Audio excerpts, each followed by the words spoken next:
Welcome back, weary travelers, to Recorder on the Wall, where we are going through every single Redwall book, and today we're covering the last part of, I think it's like the 11th book now, or 12th, or somewhere around there. I'm Jeremy. I'm Katie, and it's number 14. Ah. Hashtag nerd. I'm Matthias, and I didn't know which number that was. I'm ashamed. Here's my nerd card. Thank you. All right, so we are covering book 3 of Taggerung. This part is entitled Deyna, so big, huge mystery as to what's going to happen in this book. Wait, which one is that one again? I'm so used to Tag that I forgot who Deyna was. He's that mouse in armor, right? Yeah. Oh, yeah. Yep. Oh man, so this is a long book. Didn't we determine last time that this was the longest book in the series? Oh, that was after the after show, but yes, this is the longest total book story in the whole franchise. I'll believe it, because when I got to the end, I totally forgot that there was like a storytelling framing device for this book. Yeah. So book 3, Deyna, picks up where we left off in book 2, where the children fell off the wall. And if you think that 2 Dibbins falling off a wall would result in their untimely deaths, like every other villain that's fallen off of there, well, you'd be mistaken, because these 2 kids have massive plot armor. Indeed. Either that or incredibly thick skulls. God, or thick everything. Pete, what do you think has protected these 2 children? I don't know. Probably because Brian Jakes is never actually going to kill a kid in book. Whoa. What was that? Wait, Pete's actually here this time? Pete has spoken! My ears! Well, see, last time Pete was special. You've seen stuff like closed captioned or audio description. Last time, all of Pete's dialogue was done for dogs, so only they could hear the frequency at which he was speaking. I was wondering why my dog was laughing so hard. I mean, it's just a good throat warm up. It's what you learn in acting classes. Okay. Cool. You'll have to teach us that after the show. I've taken acting classes. Yep. Cool. I mentioned on show I do stage acting, although for obvious reasons this year that's not happening. Freaking dried edge fever. Indeed. Well, so we're brought in with this creepy, disgusting creature named Poskra, who he's like a rat or stoat or some sort of disgusting thing. It's a rat. Yeah, that he just doesn't really stay around long enough for me to care about him. But no, I do like the comment where he decides to kidnap the 2 children. And I love how he mentions like, oh, their parents will pay plenty to get them back. And I'm just like, look, dude, they're kids from Redwall. There's a slim chance they have parents. That, and anytime anyone kidnaps kids from Redwall, it never ends badly. Right, Slagar? Right, Marl Foxes? Yeah. So Poskra, who is about to lead a long and... Oh, he's dead. Yep. Ifra and Valog dispatch him very, very quickly. Yes, and I'm aware these characters are kind of disgusting and jerks and evil, but I kind of enjoy their interplay between each other. Like... Mm-hmm. Kind of making fun of each other, like, did you think of that plan all by yourself? I love their banter. And I love too where one of the kids was like, are you going to take us back to Redwall? Yeah, we'll take you back to Redwall, and just throws him right back in the sack. Yeah. Hey, that was very nice. I just want to add one last thing on Poskra. Because he's gotten so much character development. Well, yes. All 2 pages worth, and then he's gone from the story forever. And he's dead. I mean, if you want to, if our colleagues at the Redwall podcast when they make it to this episode, would probably point out the more detailed, social implications that he's a loner rat and he's got no other vermin to help protect him, even though you're afraid they're going to stab you in the back. But yeah, this is. At one point, I'm like, I actually kind of felt sorry for him because he's a lone vermin and the dude has no teeth, basically. Oh, yeah, he's had that bad of medical care. And one thing he wants from the Red Walrus is damson wine because it's, I can't say it's hydrating, but it's got enough nourishments to work with him, and he can't eat regular food. But so here's long the dental plan. Yep. So here's the thing. Just pointing this out. He's not wrong. His whole thing is when he finds these kids is that, Red Walrus probably won't let him in the front door. Now, there's some truth and fiction to this. Truthfully, would they let him in the front door by himself? They'd be really distrustful of him. Enough that they'd probably keep a very close eye on him, but they at least tend to medical needs and give him some sort of supplies to get the heck out. If he was actually smart about this, he'd recover those 2 kids, walk them right to the front gate, and say, "Hey, I found your kids," because that'll go a long way into them trusting him and at least getting him in the front door. I don't think he has the sanity or brain power to accomplish that task. I'm not saying he does. I'm just saying, if he thought through this a little bit better, he'd be alive. AKA do what Slip and Black did. Yeah. So, no, but I can't blame for Aoife and Velag for taking over his evil plan of evil. Yep. And Bosco reads like a drug addict looking for a fix, and damson wine is his drug of choice. Well, yes. He's missing his salamander strain. Got any of that damson wine? Damson wine. Uh-huh. Oh, boy. So that's what the kids are calling it nowadays. Indeed. So before Valag and Ifra can continue with their version of this evil plan, Forel and Mira are like, "Oh, we should rescue those kids." And Forel, you know what? I'm going to give her credit. I think Basil would be proud of such distraction that she gives. Yes, she's hilarious. She throws rocks at them, pegs them, and at one point, Valag shoots at her. And all you hear is they hear is a cry out, and then he shoots again. He's like, "I got her with the first one, but took her out with the second." And also he gets hit in the head with a rock. "You hit me with the first one, but took me out with the second." Yes, she reminds me of a mixture between Basil and Celandine because she's got the good acting going. She's very pretty, but she's also hilarious. Yes, this was awesome. Na na na boo boo, na na boo. Yeah. And this was the part also where I was like, I just love Ifra and Valag are getting on each other's nerves, and oh god. So she distracts them, and Mira runs in, grabs the kids, and gets them inside, and also lets the other Red Walrus who are searching. By the way, there's vermin out here. Let's get the heck inside. And Mira, to her credit, she's not the warrior her brother is. I mean, the secret brother she doesn't know about yet. What? There's a brother? That she's actually pretty tactical minded when she needs to be. Mm-hmm. Wait, why isn't she Abby a warrior? She might not know how to fight. Mm. She could be Abby's strategist. She could be Abby leader. Oh no, that's never gonna happen. That'll never happen. Of course not. So they all get back inside, and Craig is pissed. Yeah. So situation normal. Yeah.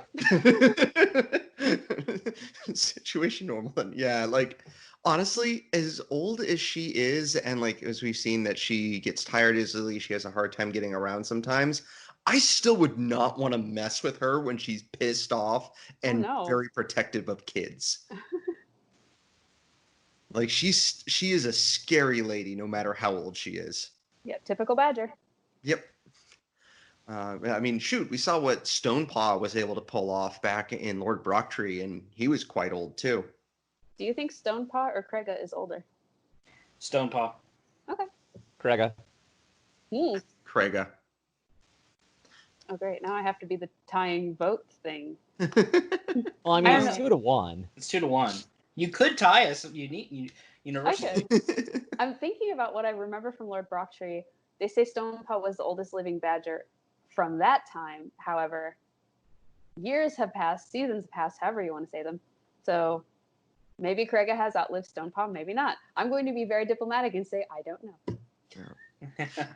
I'm so Minnesotan. I'm thinking Craiga just because Stonepaw went through far more battles than her, so I think that would have physically aged him a little bit more. I was thinking the same thing. Plus, Redwall has better food, so better nourishment, better health. Mm-hmm. I mean, you would presume the hares at Salamandastron would know basic badger anatomy for their medical care, but who knows? They don't know. Salamandastron is not the best retirement home. Well, according to one of the sergeants from the future book, there's a upcoming hair healer who we never actually get to meet, but is very bad at his job. So. Oh, great. I mean, it's the Dr. Zoidberg of hairs. Yes. I don't want a combat medic treating my cough and cold. Yeah. If my arm got cut off, sure. If I have sniffles, not so much. I'd rather be physicked. Yep. So speaking of physics, Alkanet is still angry all the time, and yeah. Again, situation normal. Yeah. So the elders are having a conversation, and Mira is there too, and Craigo decides to let Mira take charge or like give advice. Actually, no, it's not even just give advice. It's like, hey, how about you take command of this? Well, yeah. First she just kind of pitches in and then feels bad for taking over Craiga, and Craiga's like, no, you go ahead. Yeah. And then Alkanet complains about it, which she's not entirely wrong. Like, I do think Mira is a little young to be dealing with things like actual like enemy attacks, because this is completely outside of her experience. Though to be fair, Matthias adapted very quickly back at Redwall, and he also made mistakes and learned from those. So I think as long as they give Mira advice, I would want her to be in there and like a more joining in with the group. I wouldn't put everything on her. So I definitely agree with Alkanet's sentiment on that. That being said, she could have been way more diplomatic than "you'll regret this choice." Yeah, and I didn't get the impression that Craiga was like totally having her like do everything. She was just kind of putting her in charge, but everyone would be there to help her, which I don't think is the exact same thing. Mm-hmm. Yeah, that's true. Also, her first, though I have to say I kind of disagree with Mira's first thing of let's let Forel just keep tabs on the train killers by herself. Yeah, that doesn't end up very well, Yeah. I'm sure she'll be fine. She's fine.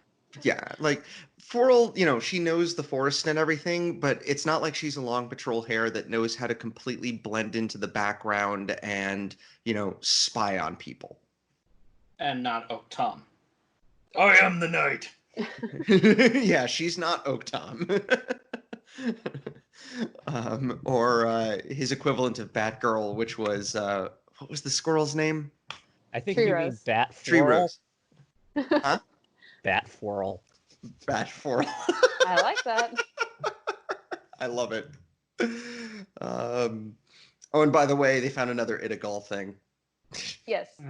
Oh. Okay, let's get this out of the way. Widigal. I was very quiet last time. You were. Yes, But you were. I'll save my full rant on this until later, but the Idigal puzzle is perhaps one of the at least minor reasons that drove me out of this series. I hate it that much. And while I hated it a heck of a lot more as a kid, when I reread this as an adult, yeah, I was not a fan. But we'll get to that when we get to the very end. I was more irritated in the fact that unlike some of the other puzzles that they've done, there was like this had no real logic to it, where it was just like, ooh, it a goal, get a goal, kid a goal. And I'm like, I don't know what these mean. I don't know how the characters are supposed to figure out what these mean. And apparently the characters don't naturally figure out what these mean. I don't know. That part kind of bugged me, where it's like before in previous stories, even with Fairmold's like overly obtuse puzzles back in Pearls of Lutra, there was still like a modicum of sense to them, and like you saw the characters like slowly, working things out like piece by piece. In this one, it just feels like, oh, we got another one of these things. All right, well, we'll just forget about it for the next chapter. Oh, here, we found another one. Okay, Yeah, we'll I just don't forget know. about it for a while. I mean, the way I see it is the puzzle isn't really the point, though. I think she put that together and arranged it so that the person who was chosen as Abbot or Abbess would learn stuff along the way, and just kind of, it's sort of like more of a self-discovery puzzle than like you have to solve this puzzle so you can like save somebody type thing. Kind of like a scavenger hunt. Yeah. Ultimately, that's what these are, and it's not, again, we're getting into my bigger rant here, but this doesn't have, like, there's no lore building here. There's nothing here building into the Abbey history that they've yet again forgotten to write down. But it just really, really annoys the heck out of me, but I want to save it for the end. I really do.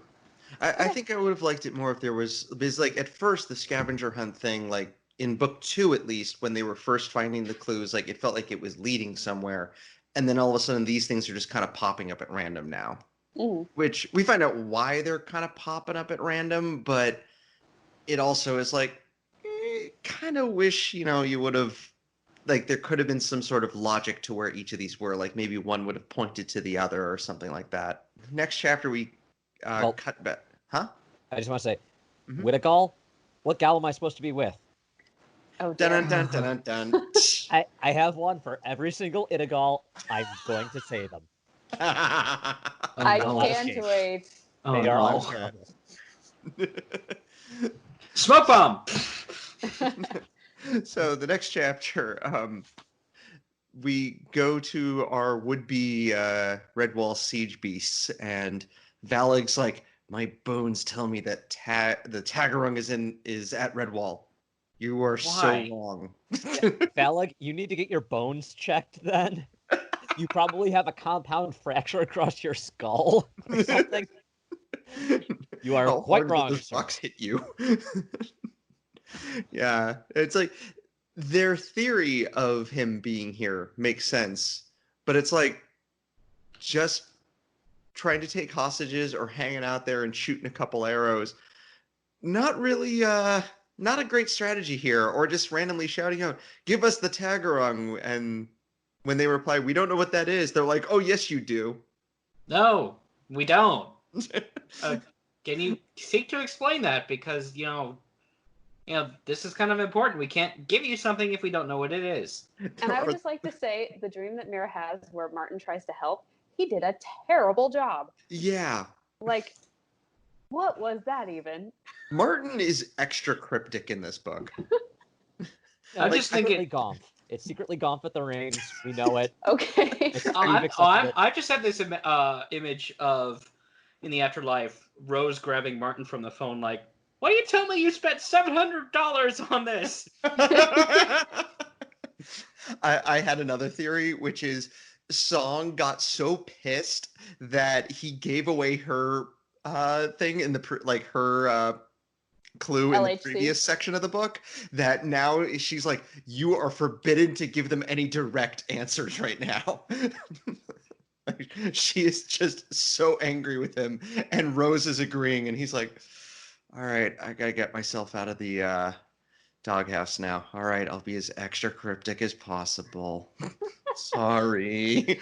I very much enjoyed the image of Song and Rose bossing Martin around. Yeah. I just, you know what it is? I like my image because of the bill, because like it's one thing for Martin to make local calls to Redwall, but when he had to guide them to the friggin' lake, yeah, they're still paying that off. Oh yeah. Yes. Long distance charges. But here's the thing. With every book, all of like the visions and dreams and stuff, there's a certain amount of directness and a certain amount of obtuseness, and you have to maintain the ratio. So if you spend all your straightforward direct answers at the beginning, you get nothing but obtuse answers at the end. Okay. So also, Pete, to your point, so Martin is basically doing the collect call trick. Yes, he is. Would you like to take a call from? You should check in the lake.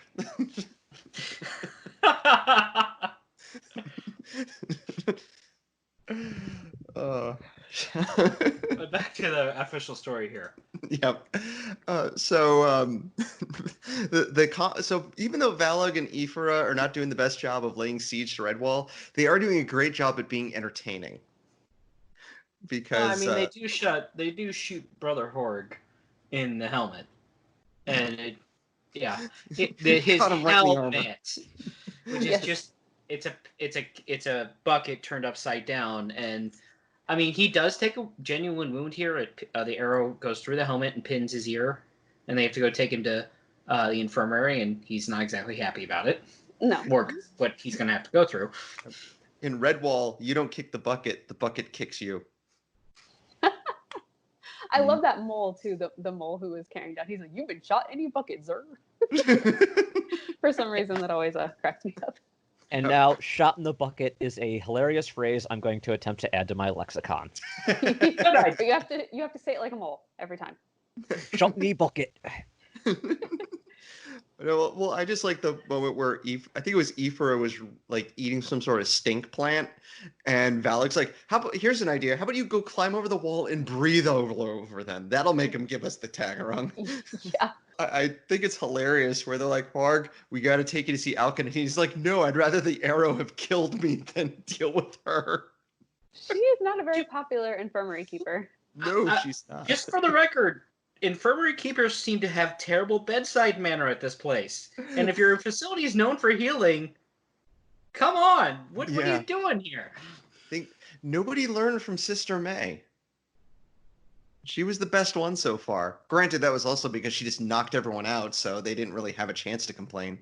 I liked Brother Hollyberry too. Oh, yeah, he was good. And we're back with Deyna and his hedgehog buddies. And his mouse buddy. Yes. Yep.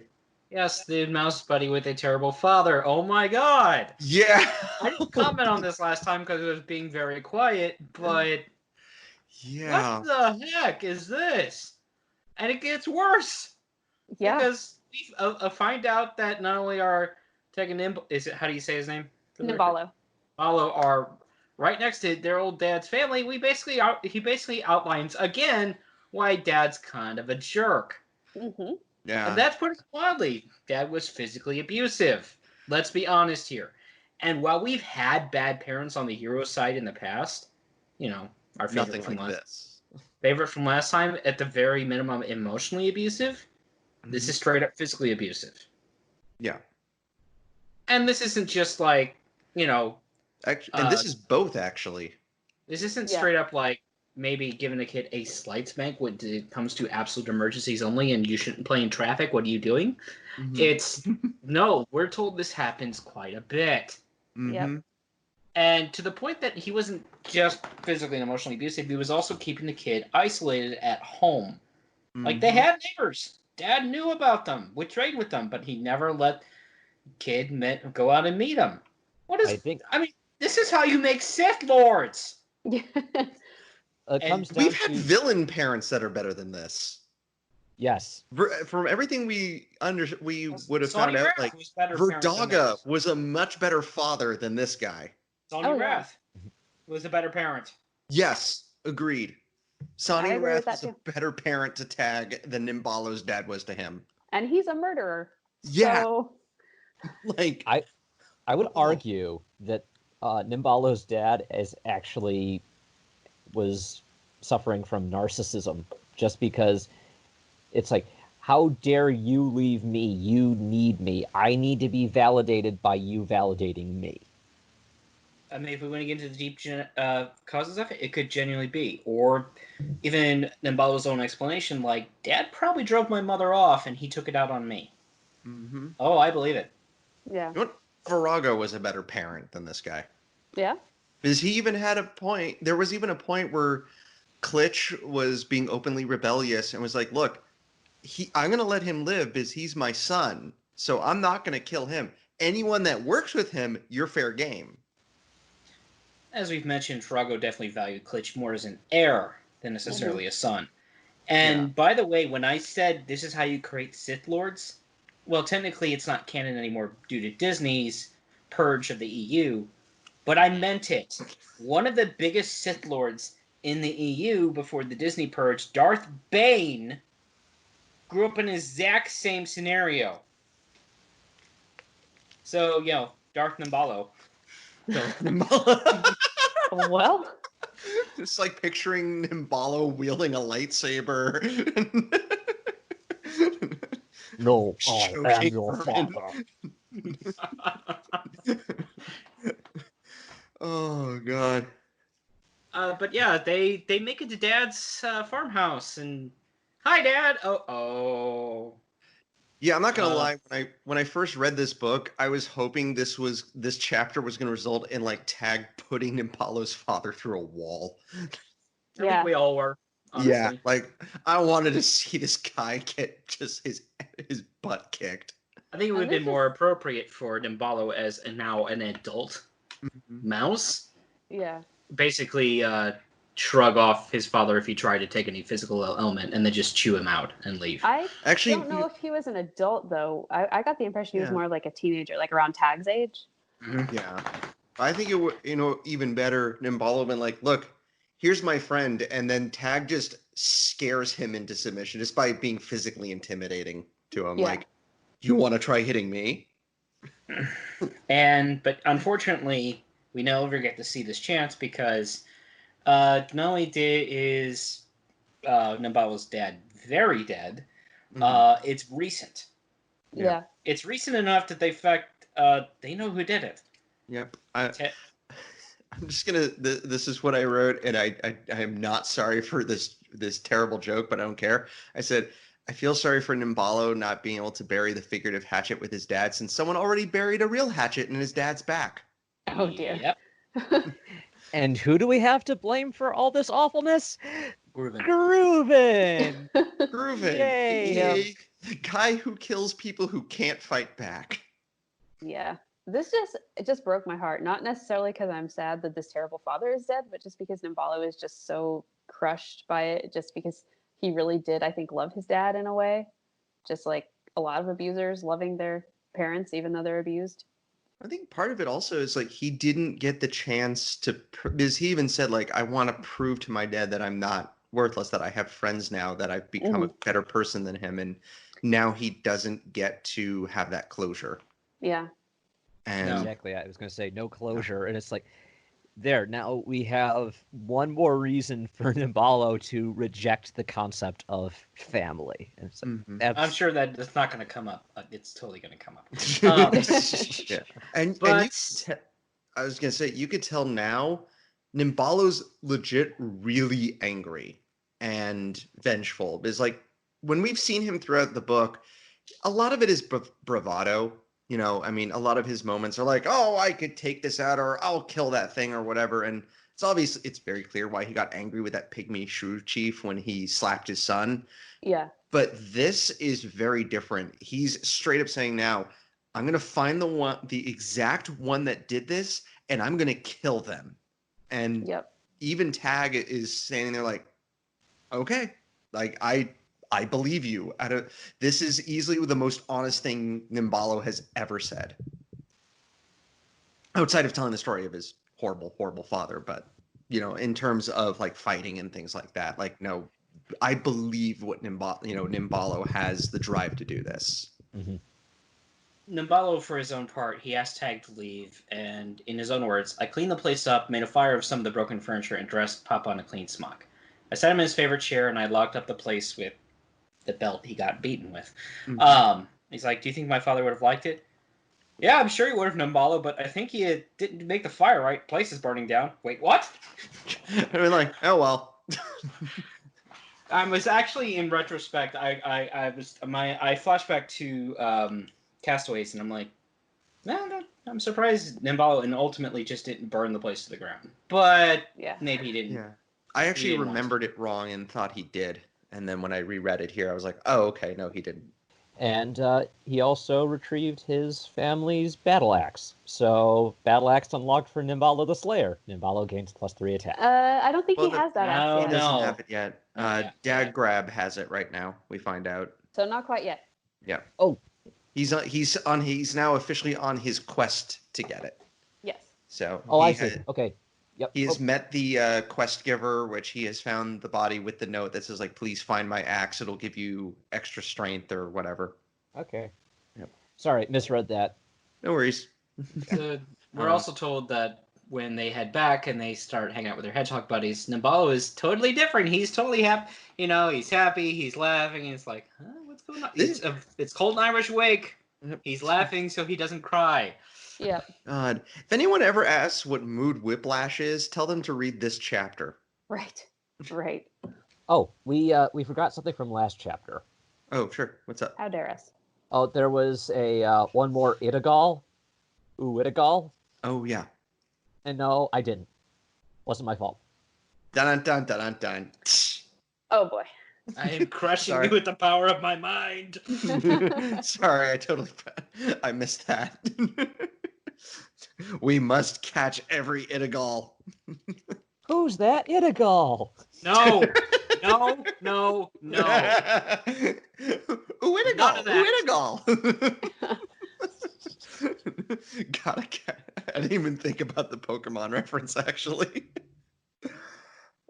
So Tag also shows off his skill with the dagger, which at first is like, man, he's really good. Then you realize that, like, oh, Sonny taught him all these tricks. He was brought up to be a murderer. Yep. And it's like, To his credit, he also says, "Don't try this with a blade unless you've had 15 seasons of experience. this is Don't true. try this at home, kids." Yeah. I think that's a great disclaimer just in case, the publishing company got sued by a little kid who's like, I'm going to try to throw a knife. Oh, God. Yeah, So, Tag learned that dagger trick from watching Martin's 12-part Blade Calisthenics and You series on VHS. Oh, gosh. So we then go to Tag, Jerkin, and Nimbalo are tracking down Groovin's gang and Ifra and Valog, and they realize they're both heading to the same place. And they run That's into... convenient. Huh? That's convenient. Yeah. And they run into some prissy hedgehogs, Yes. which results in a very fun moment where their Tag realizes that Groovin and gang have been through here recently, and he's like, "So how long have you been here?" And they're like, "Oh, all summer." And then he just looks at Jerkin like, "I totally know they're lying. Get it out of them." And Jerkin starts calling them names to get them so flustered that they tell the truth. Yes. It's They're- so good. They're so prissy and like uptight that basically, what was it? Florian's speech presentation thing Oh yeah. with all the insults. Yeah, think That that again. They would have keeled over if they would have heard that. Yes, heart attacks instantly. Yep. I So mean, Campathia and Meredith. Oh, those names sound just so flowery and elegant that it's just like, no, thank you. I But love. They're I love so that, like, stuck up that they would probably risk drowning if they stood out in the rain. And the It's little one's name is Pecunia. I like the Meredith guy who keeps repeating everything Campathia says, and at one point Jerkin just goes, "All right, so long, Echo." Yep. Shut up, Well, Meredith. Yep. And yeah, all of a sudden Tag remembers the plot and realizes they need to go to Redwall. And I am kind of sad because Jerkin's like, "Look, I got to go back to my family. I will never show up again in the rest of the book." I was kind of hoping he and his family would show up later, when things are all happy at Redwall again. But oh well, he was fun. So next one. Next chapter, we go to Groovin and his two dinguses, and Groovin's like, "We've had some setbacks, but things are going our way now." And I'm thinking, so setbacks is how you define most of your crew died or ran away. Yup. Okay. God, he's such a loser. I want Grooven to suffer. Do you want him to suffer? Because his suffering would make me very happy. He's going to be suffering throughout the rest of this book, and I love it. And he starts getting full of himself again, and legitimately thinks he could take out Ifra and Valug, even though both of them could take him out in their sleep. And then even wants to eliminate the two DeGrab and Rawback who are actually loyal to him. Like, dude, these are the two like, if you for some reason magically become the chieftain, which, yeah, right, you got a snowball's chance at Dark Gates for that one. You would want to promote them, be like, they've been loyal to me, so I'm going to reward their loyalty. If the rest of this army is loyal, you might get promotions or benefits as well. Sorry, I just put way too much thought into that, more than Grooven, whose most thoughts are just, duh. Wait, you're giving him that much credit? Oh, Grooven. You're right. Grooven doesn't even know how to spell the word duh. No, the sound of crickets inside his head would echo continuously. You're assuming more than one cricket. That's a heavy population for his brain. You're right. I'm sorry. I asked too much.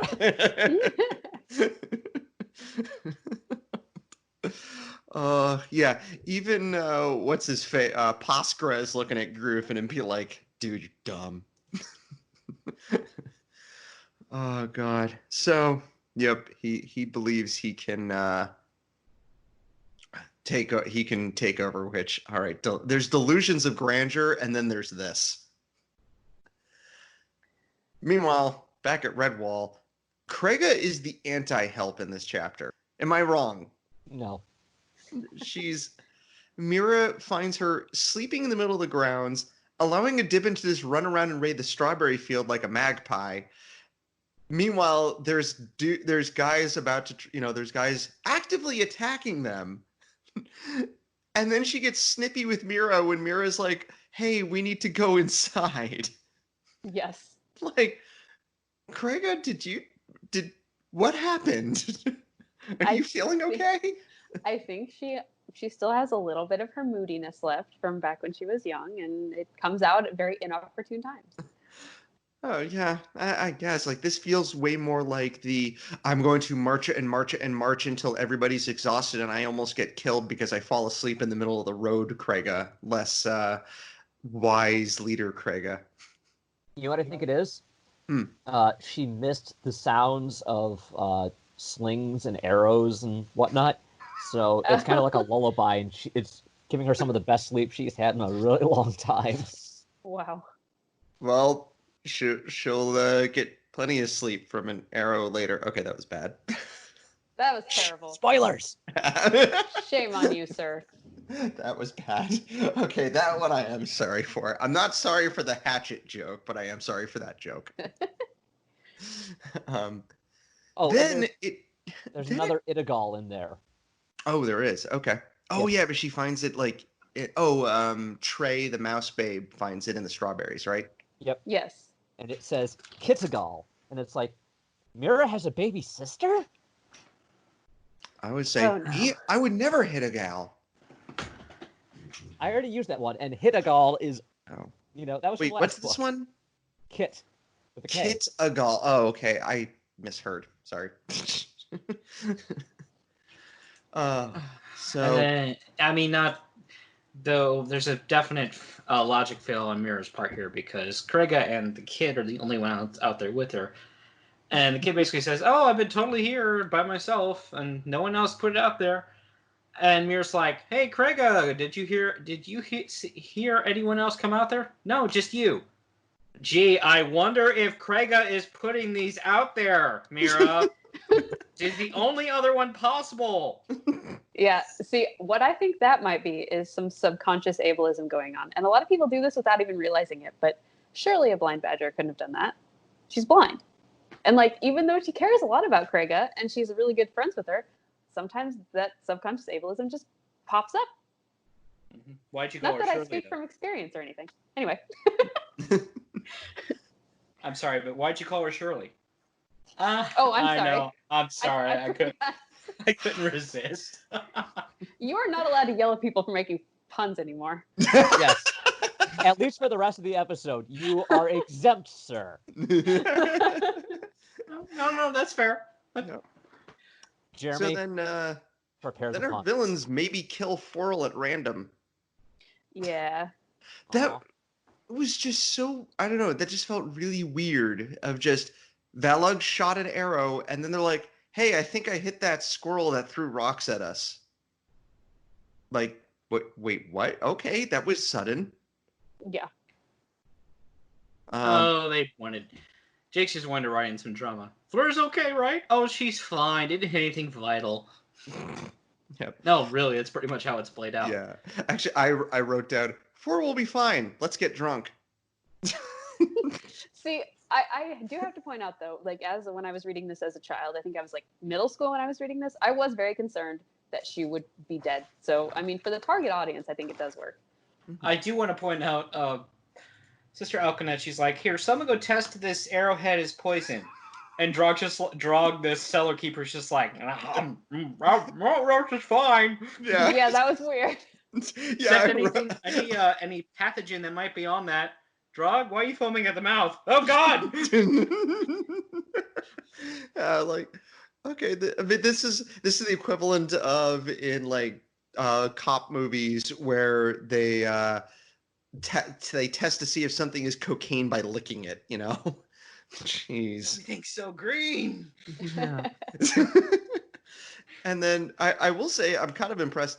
Valug from outside of Redwall manages to shoot an arrow and hit one of the bells. Yeah, that's a good Hire archer. those bell towers. I call hacks. It's over. I have the high ground. I was thinking more using an aimbot, so you can no scope. He has auto target turned on. Yeah. And so, and I love the fact that Burab's answer for his injury, which is getting clipped in the cheek with one of the arrows, is, I just need to eat some food and then I'll be okay. Yep. Sister Alkanet is the one that gives him permission to just eat food. And he's like, oh, really? I couldn't possibly. No, I could not. Oh, well. Meanwhile, Grooven has taken the chance to, has found his other two clanmates, and they're like, oh, we're totally taking ambush. Here, guys, you go first. Yep, and everyone's so happy to see each other and has a big old group hug. Oh, wait. Nope, that's not what happened. Yep. This is going to be good. This is going to be real good. Groveling Grooven is back. Yep, and Valak and Ifra basically ambush them. They're like, hi, folks. Grooven immediately starts crying, and I almost have to think they're like, oh, come on. Like, dude! Valak's like, can I please just kill him? And when Ifra's No. like, we're not going to kill you, and Valak's legitimately disappointed, like, I wanted to kill him. Yeah. Yes, I know, but, the whole Red Wars thing. Oh. But, like, he's like, well, we could use a meat shield, so... Literally all Grooven is good for. And as we find out, he's not even good for that. Well, they tie Grooven and his Taggerung, and who's the third? Rawback. They're like, hey, we're just going to tie you together right next to this nice fire. So if anyone is out there in a murderous rampage, they'll know where to find you. While we get some proper sleep. Have fun now. That is pretty smart. I will give Yep. them that. At this point, I did write down, I was like, if Burab was, like, essentially if Basil was here instead of Burab, or if Oak Tom had been here, this would have been over when Valak and Ifra first appeared. Yeah. Yep. Yeah. So it's like, it's a good thing, it adds to the tension of there are no warriors or there are no creatures physically capable of taking on these guys at Redwall right now. Like they have, I'm sure the hedgehogs are tough, and we've learned that, moles are relatively strong too. And I'm sure push comes to shove, Burab will kick their teeth out, but they don't have like any members of the Long Patrol or anything like that there to help them. And are they even sure how many there are? Because I got the impression that they were trying to count, but they never actually got a full count of how many there were. They didn't. So they do bring that up a couple times where Mira even mentions it. She said, Forl mentions to them that she only saw 2, but they're also second guessing themselves, like maybe there are more than 2 of them. Hmm. Well, the initial contact, from the way I read it, was, okay, Posgrim kidnap the Dibbins, Valig and Ifra kill Posgra, take the Dibbins back. Forel sees that interaction, sees Posgra die, but only sees Valig and Ifra. And then Grooven and Co. showed up, inflating the numbers from 2 to 5. So it's like, a lot of this book revolves around people not being aware of who's coming and going from each side. Hmm. Because we'll see that again here in about 2 chapters. Yeah. And it was at this point where I kind of felt like Craiga kind of needed to take charge a little bit after Furl was injured, after all this has happened. Like, this actually ends up happening in a little bit, but I feel like their best choice right now should have been like, okay, we don't know how many are out there. We don't know how armed they are. Obviously, there's at least one with a bow, and there's another one probably with a knife or something. Let's all hunker down in the Abbey where they can't hit us and send somebody, like if Forel hadn't gotten injured, honestly, they should have sent her out to go find Skipper and the Otters and bring them back. Like, that should have been kind of their first thing to do. Like, look, even though they don't know how many are there, let's be fair, a couple score of Otters can handle themselves quite well. So even if there were like 50 or 60 of these guys, I'm pretty sure Skipper and 40-hour Otters could take care of it. Mira shortly does actually suggest that, like, we should send a runner to find Skipper and his crew and bring them back. Yes, they're at this Hullabaloo, which is a big otter bash, apparently. Yep, they're all at Lollapalooza. Burning Man! No. Burning otter. Yeah. I mean, if she's going to go that far, and yes, I know the time interval would be a heck of a lot more, and we don't know that this would do any good, send one to Salamandastron. You've got a friendly Badger Lord. Mm-hmm. Oh, I'm sure we won't see him. Yep. Mira then has a fever dream, and I just assume she got into the salamander strain. Yes. But Or out the of everyone, expired Sister May special. yeah, I think Boorab would have been the right one to go with to send somebody out. Like, obviously, they have him kind of trying to organize the defenses, but he's not a military hare, and even though he's probably not in as good of as good shape as some other hares just in general, we've learned, are very fast runners. Like, for all the stuff, all the garbage I fling Fleet Scut's way, he at least was still a good runner even at his advanced age. So I would trust Boorab to go running and finding help, which that probably won't happen, though, you know. Of course not. Hares running? What is this nonsense you speak? That's like saying 15, otters 15 swim. 15 seasons at Redwall. I mean, he could be, may not be the fastest runner anymore. Yeah, but, you know, it doesn't sound like anybody else there is much more physically able. No, I'm not disagreeing with you. Yeah. Actually, you know what? They did have that race in the previous book, so they could have just gone like, okay, 401, but who is in second place? Gundil. There we go. Send Gundel.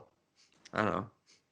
Yep. But anyway, so they are under siege from 2 people.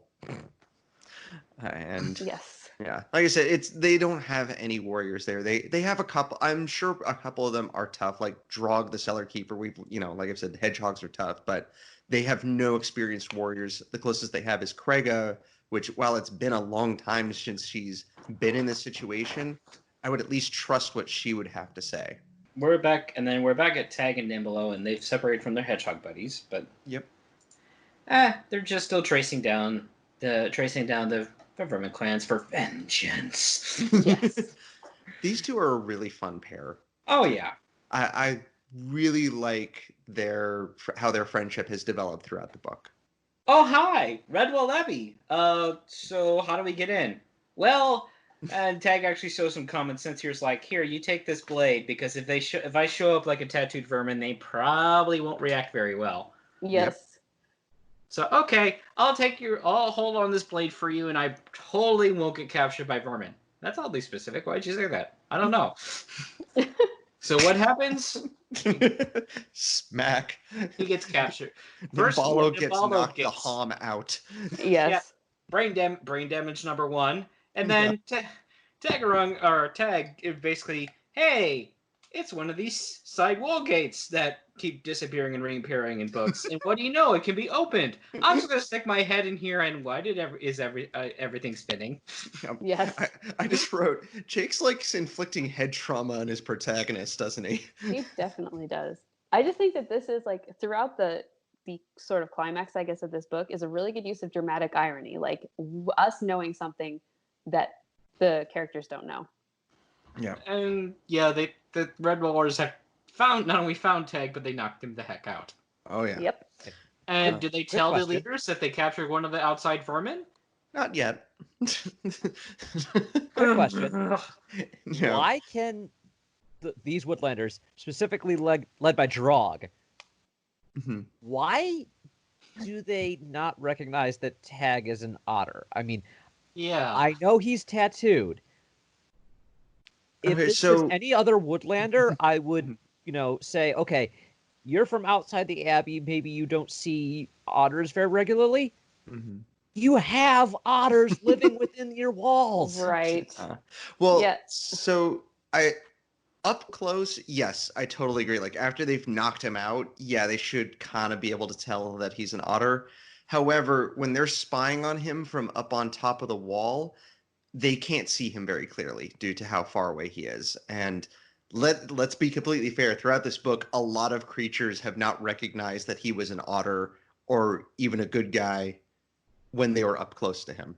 Yeah, and this might have to do with, and I will leave the final decision here to you people that actually have eyeballs at work. But isn't it like true that if you're expecting to see something, that's kind of what you see? Like your brain kind of has a confirmation bias type thing. And so if they're expecting to see a vermin, that's probably what they would see, and they don't think to look closer until later. True. Yeah, And there's yeah. some truth to that. I mean, especially in a stressful scenario where hey, we've got invaders coming in, and one's coming through the south gate, the wall gate that we deliberately unbolted to let one in and capture. They would definitely shoot first and ask questions later, sort of scenario. Plus, he has the exact same tattoos that the ones attacking them have. Like he looks like them. Is also like just superficially he looks similar to them. Mhm. So where are we gonna put him? I mean, Redwall doesn't have a jail, right? Well, Kinda. Hey, what did we do with that Vale guy back in history? Oh yeah, wine cellar. They threw him in the Vale jail. Oh no! I like that one. I approve of that one. You can even use that one again. I liked it so much. You will. Thank you. And if it stopped working, it would be a Vale jail fail. Yep, I approve of that one too. Yep. By the way, I'm putting that in the description of this episode when it goes live on Vale Jail. That has to go out. Yes. Yes.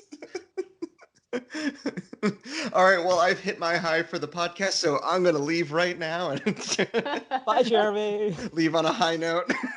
But continuing on, so yes, they both of them are now captured, and rather than tell Mira or Krega, hey, we captured one of the vermin who suspiciously looks like an otter, and he's been way too unconscious way too long not to have brain damage. Yeah. If you knock someone out and they are out for more than maybe a minute or two, you got brain damage. Well, Martin was fine. I mean, he had some memory problems later on in Legend of Luke, but Yeah. Anyway, so yes, and when Nimbalo wakes up, he's just like, "Hey, that's a nice axe there." My name is Nimbalo the Slayer. You killed my father. Prepare to die. yes. Pretty much. Yeah. Nimbalo, maybe don't mouth off to the homicidal nutcases that have you at their mercy.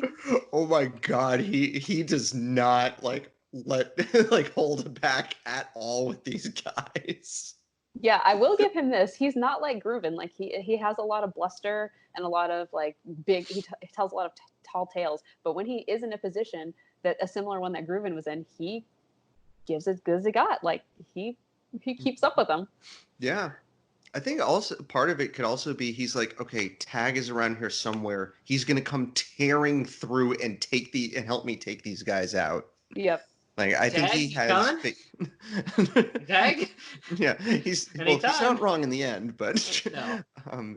though we did skip over something. No pun intended with Skipper. Burab actually leaves a note saying that he's going to go find Skipper and his crew and bring them back. He leaves a very long note too, like Yeah. just a rambly note that was very hair-like, and I approved of it greatly. Yep. I just have this image where someone picks up the scroll and it rolls all the way down to the floor in like about 3 feet. Like, it's got like his grocery list on it too. No, Christmas list. Yeah, oh yeah. Oh, yeah. oh, and if I totally with hairs, get is there a back, you difference? owe me all the following.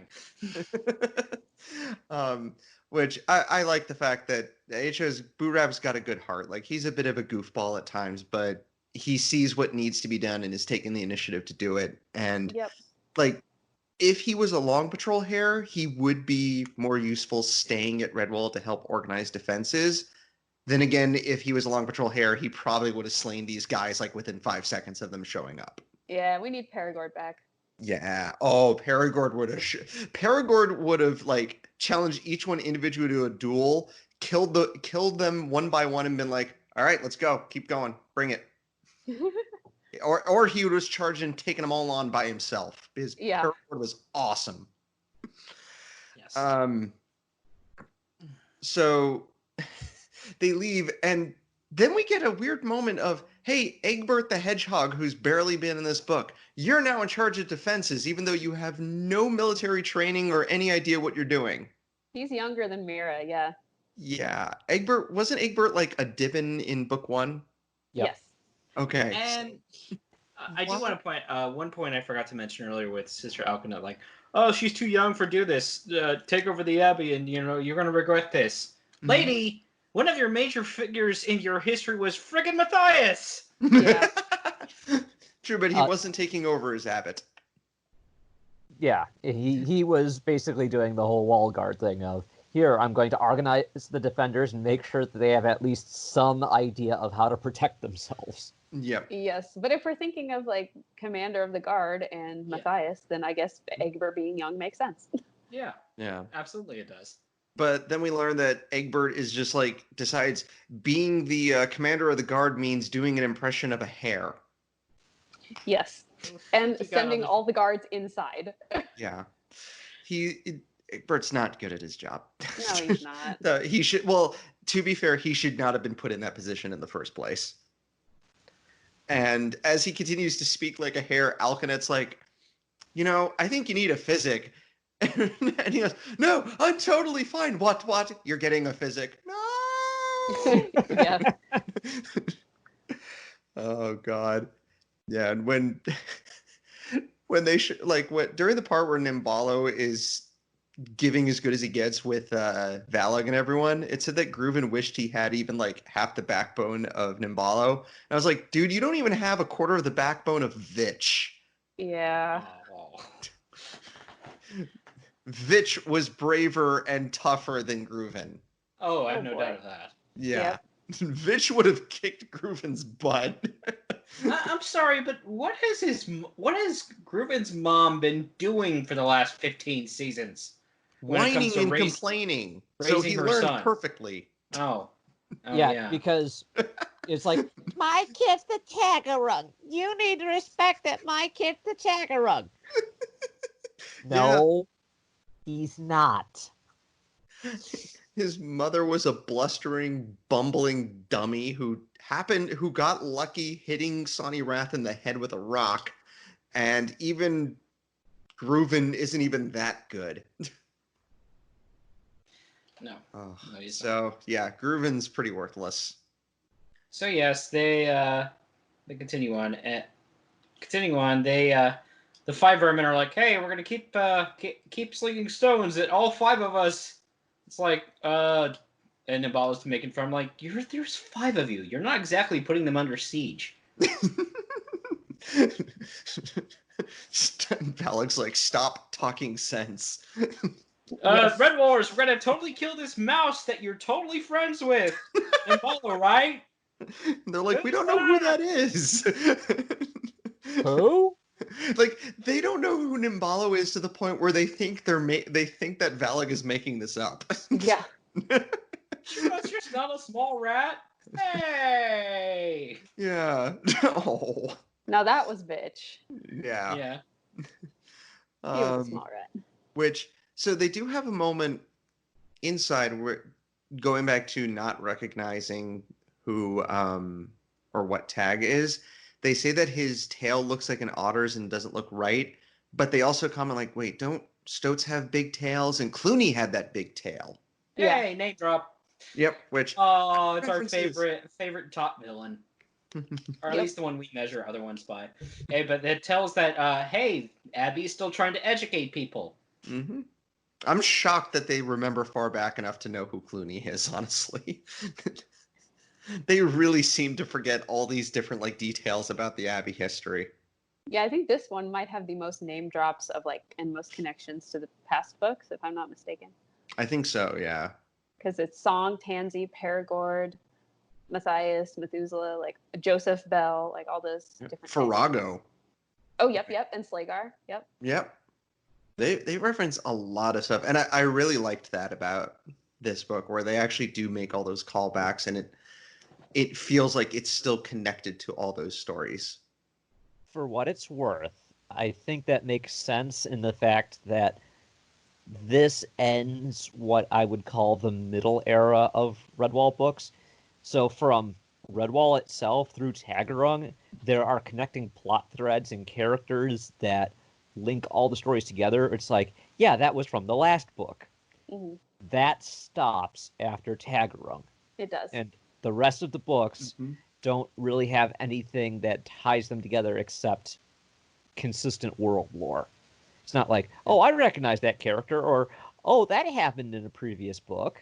hmm Yeah. There's mentions of different things. Like in Loamhedge, there's some. In Triss, there's actually a mention of well, I don't know if I want to spoil it, but there's a mention of somebody in Triss. Yeah. But yeah, you're right. Loamhedge definitely Loamhedge was a big part of, or was referenced in Mossflower, and obviously a big part of Madame Mayo. Mhm. But no, Matthias, I definitely agree. This feels like the end of like an ongoing story arc, and then we go on to like little mini tales after this one. Yeah, if the entire Redwall series was done in the style of a Redwall book, yeah, Lord Brocktree through Salmon Dastron's book 1, Redwall through Taggerung is book 2, book 3 is Triss through Rogue Crew. Triss through Sable Queen, and then Rogue Crew is like the epilogue that he didn't know if he really should write or not, but then he decided to do it, and then everybody hated it. Road Crew is that last page that you lost somewhere and Yeah. find. I withhold judgment until we read it again because it's literally been a decade. Yeah, I haven't even read Road Crew. I'm just being mean. I like the concept. I just don't like the way it was executed. But we'll get there when we get there. Yeah, we'll get there eventually. I haven't read Sable Queen either, so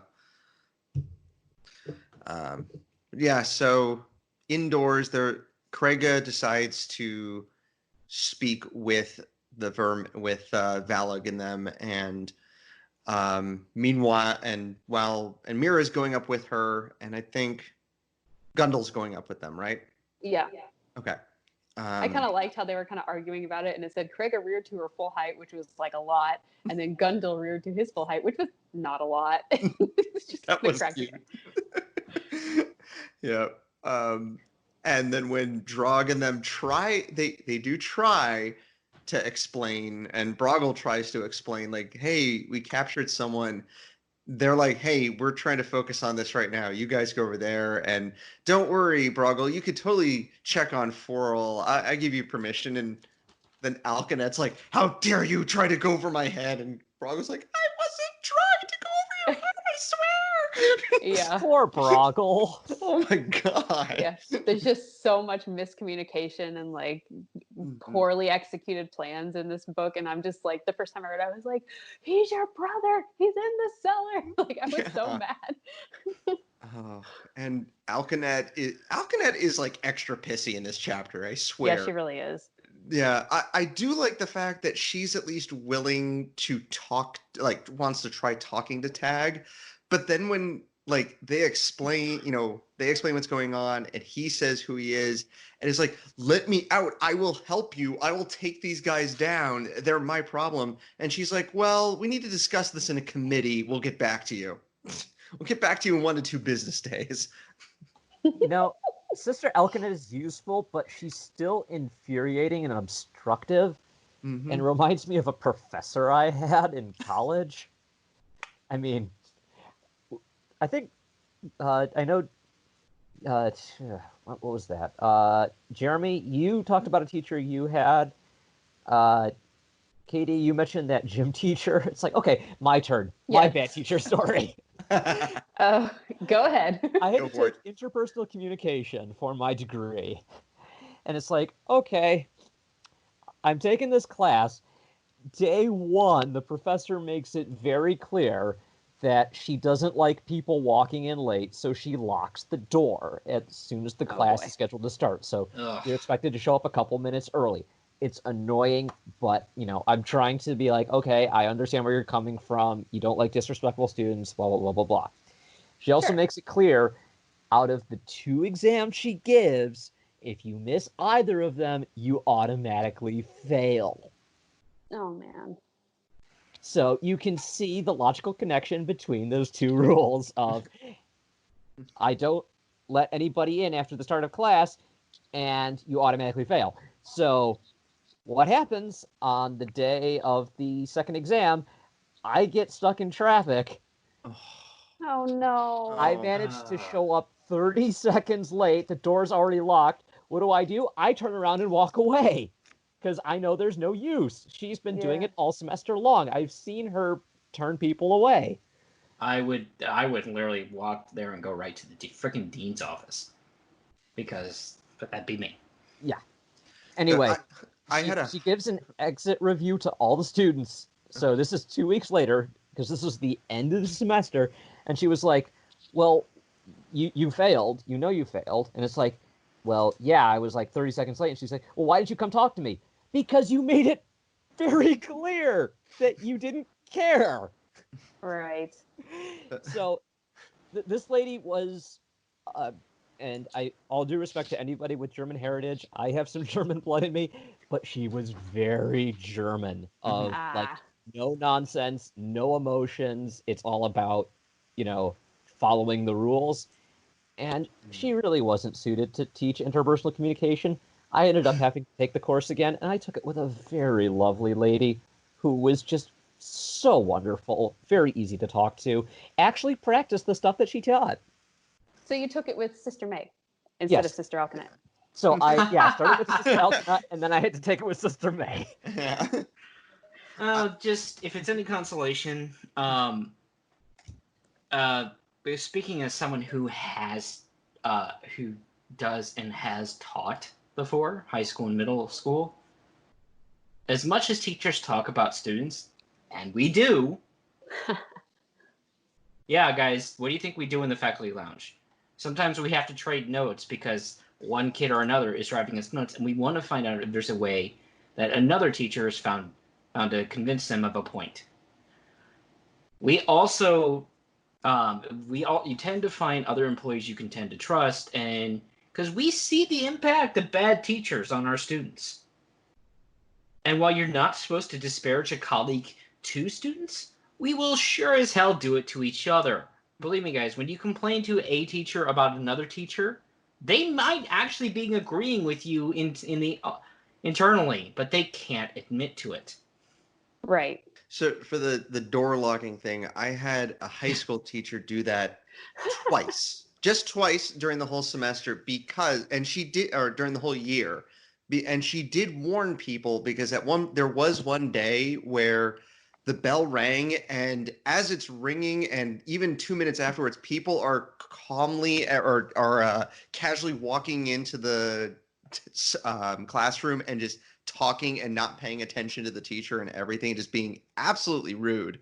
And at that point, she's like, okay, next time you guys do that, I'm just going to shut the door and I'm going to give everyone a quick, like, easy bonus quiz, and then I'll let you in. And she did that. One day I got there early. A bunch of us were there. Bell rang. She walked up, locked the door, and there was like good 10 people that were showing up late or just on time and casually walking over, not like rushing to try to get to the class on time. So they were just being obnoxious and rude. And so she came in and said, "Okay, I'm going to give you all this really easy quiz." And like the first question was, "What time does class start?" Nice. I have my own story where I actually did that to a student, but not for the reason you think. It was a prank I witnessed in high school played by another teacher, so I told myself when I started teaching I was going to do it too. So a kid, he wasn't late, he just forgotten a book, and I'm like, yeah, go get it. And I knew his locker was on the other side of the school, so I deliberately locked the door. And when he got back, I pretended I couldn't hear him. And I said, so-and-so, get in the room. Get in the room. Get in the room or I'm throwing you detention. And this kid is melting down. Like, oh my God, outside the door. And eventually I looked at another, and of course the other kids are about dying of laughter while they're doing this. And eventually I kind of indicate to a kid, like, go let him in. I actually had... and I said when he gets in and I'm like, you're not in trouble, dude. I just want to have some fun. And he's just like, oh, but he remembered that I re-met this group of seniors, and he was a freshman at the time, and he mentioned it, and I'm like, yeah, I had to have some fun. He laughed about it then. I had once. It was Hi, my first welcome class. To Report on the Wall. We're talking about that. Sorry. I got exception from a teacher once because I was late, but it was because I was on the other side of school and my backpack fell apart. Oh, and man. My books fell out, and I was like, oh shoot, threw everything together, ran across the entire campus. As like after the bell had already rang, I'm still run into the classroom as everyone's doing like the Pledge of Allegiance, and I like almost fell on my desk going like, I pledge allegiance to the flag, and I'm like just gasping for breath. Morning announcements finished. Teacher looks at me, he's like, does anyone think I should mark him as late? And everyone's like, nah. And he goes, yeah, for trying your best to get here, I'm going to let you go. Don't worry about it. Yeah, he could see that I almost killed myself running across the school. Oh, I think it took me like 5 minutes in the class before I could breathe normally again. Oh. So, back to Taggerung. Yep. So, Broggle, after hearing that, Tag's like, hey, who's my name is Taggerung, I'm the one they want, and he's like, I need to help, they're saying, oh, they have a hostage, and he's like, what's the hostage's name? And they say it's Nimbalo, and he's like, let me out. And Broggle just goes, go for it, go help him, shut up, Sister Alcanet.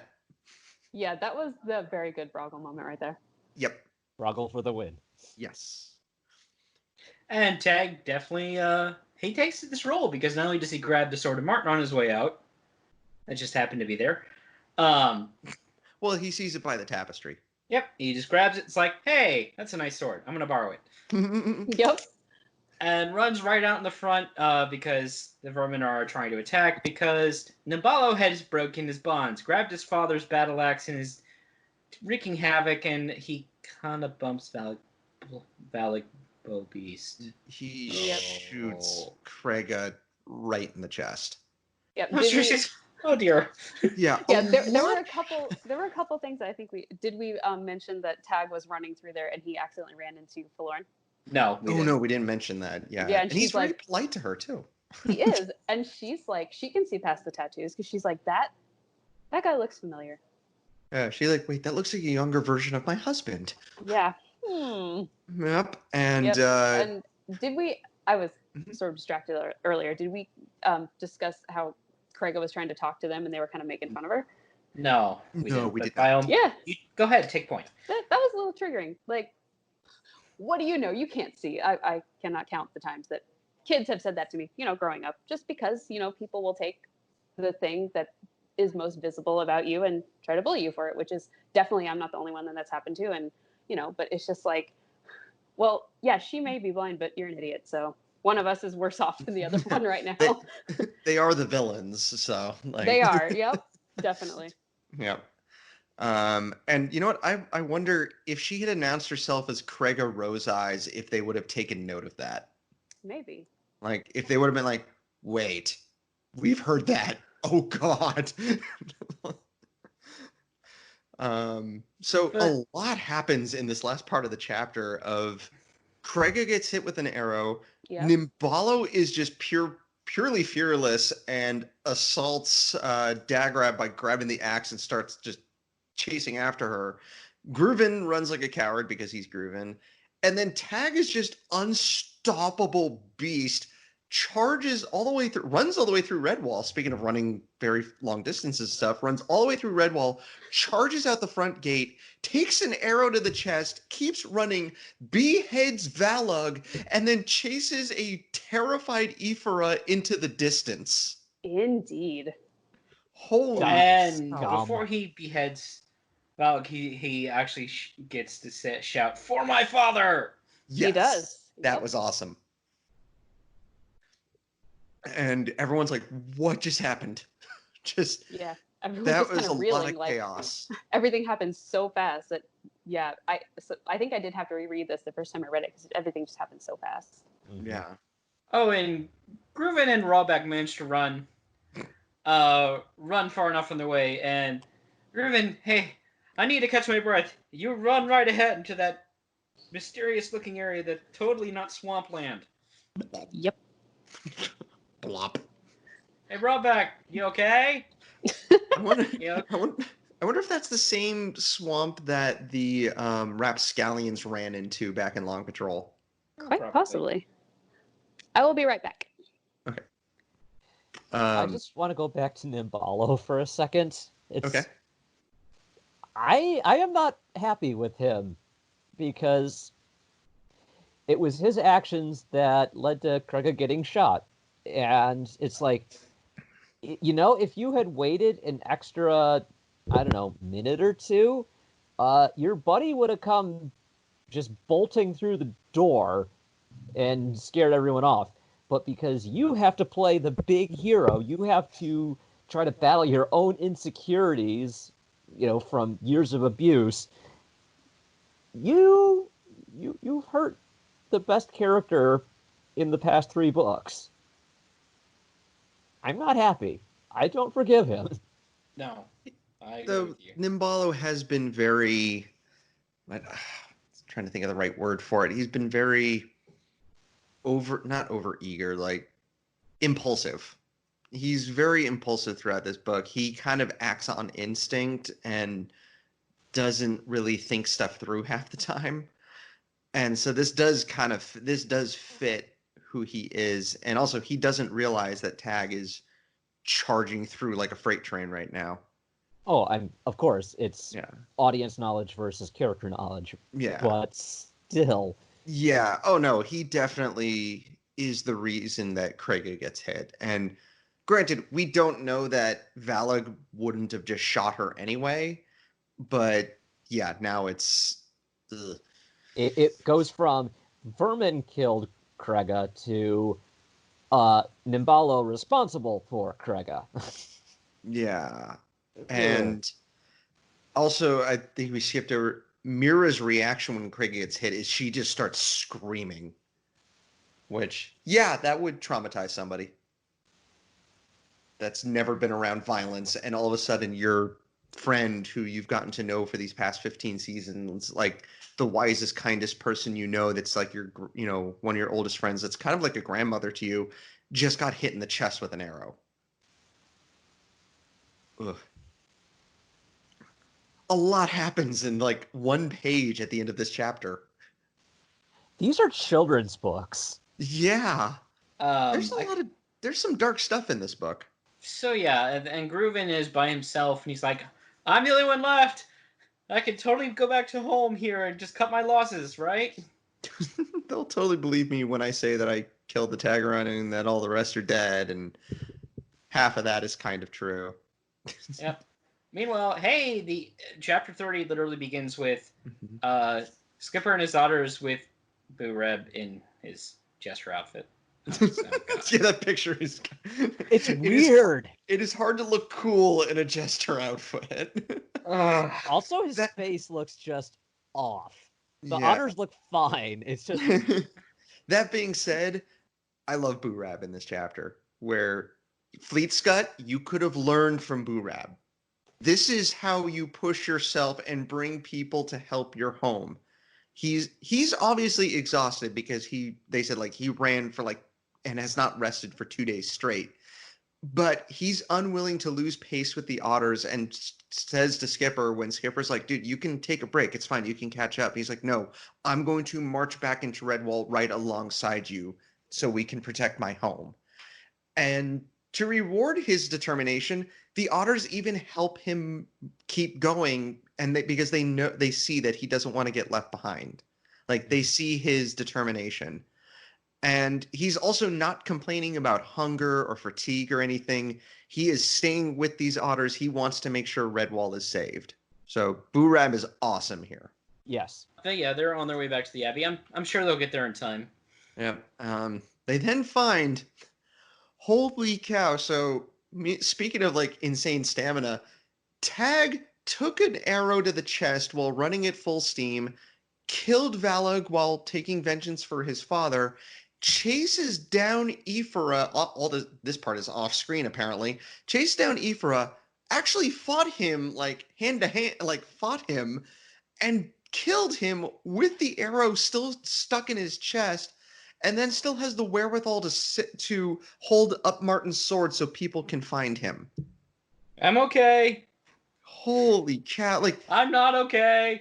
we even like all the stuff Earthstripe went through in Salamandastron, even Earthstripe sitting there in like the Dark Forest going, holy cow, dude. Oh my god. So Tag is also awesome. Oh yeah. And Skipper immediately like kind of pieces together what happened, and even he's in awe of Tag, like, oh wow, he must have run all the way from Redwall if he's carrying Martin's sword. You know, And poor yeah, Tag. Rest in peace. What? He's not dead. he's alive. What are we supposed to do with this funeral then? I'm back. Welcome back. Welcome back. Did anybody think he was actually dead? Because I had when I was I'm throwing my phone. Sorry. When I was first reading this, I was kind of worried that he was. I can't remember when I first. But I was read a kid, so. Yeah, I can't remember if I had thought he was dead or not originally. Not really. I mean, at this point, I'm frustrated with this. I'm going semi-frustrated with the franchise, and I'm just like, come on, he's not dead. How old were you? Were you like a teenager? Gosh. This What year did this come out again?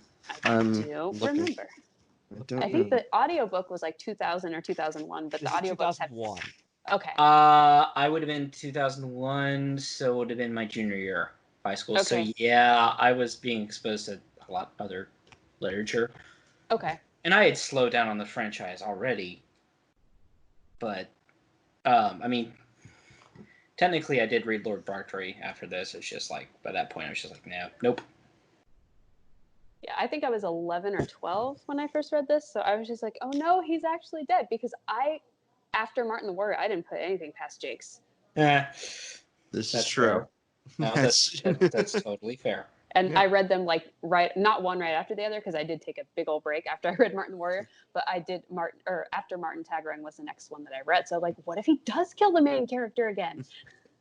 Let's also be fair, in Salamandastron, we were robbed of the family reunion. Oh yeah.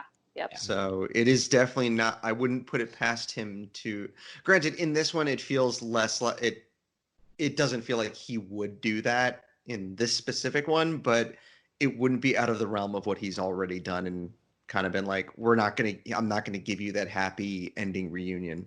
Mm-hmm. And I know that now as an adult, but. I was 11 when I first read this, so I think I probably read this over the summer. So that would have been summer of 2001. Mm-hmm. Just flashing back to what would I have been doing? Where would I have been? What would I have been thinking? And I honestly probably thought that, yeah, there's a 50-50 shot as to whether or not he's actually dead or alive.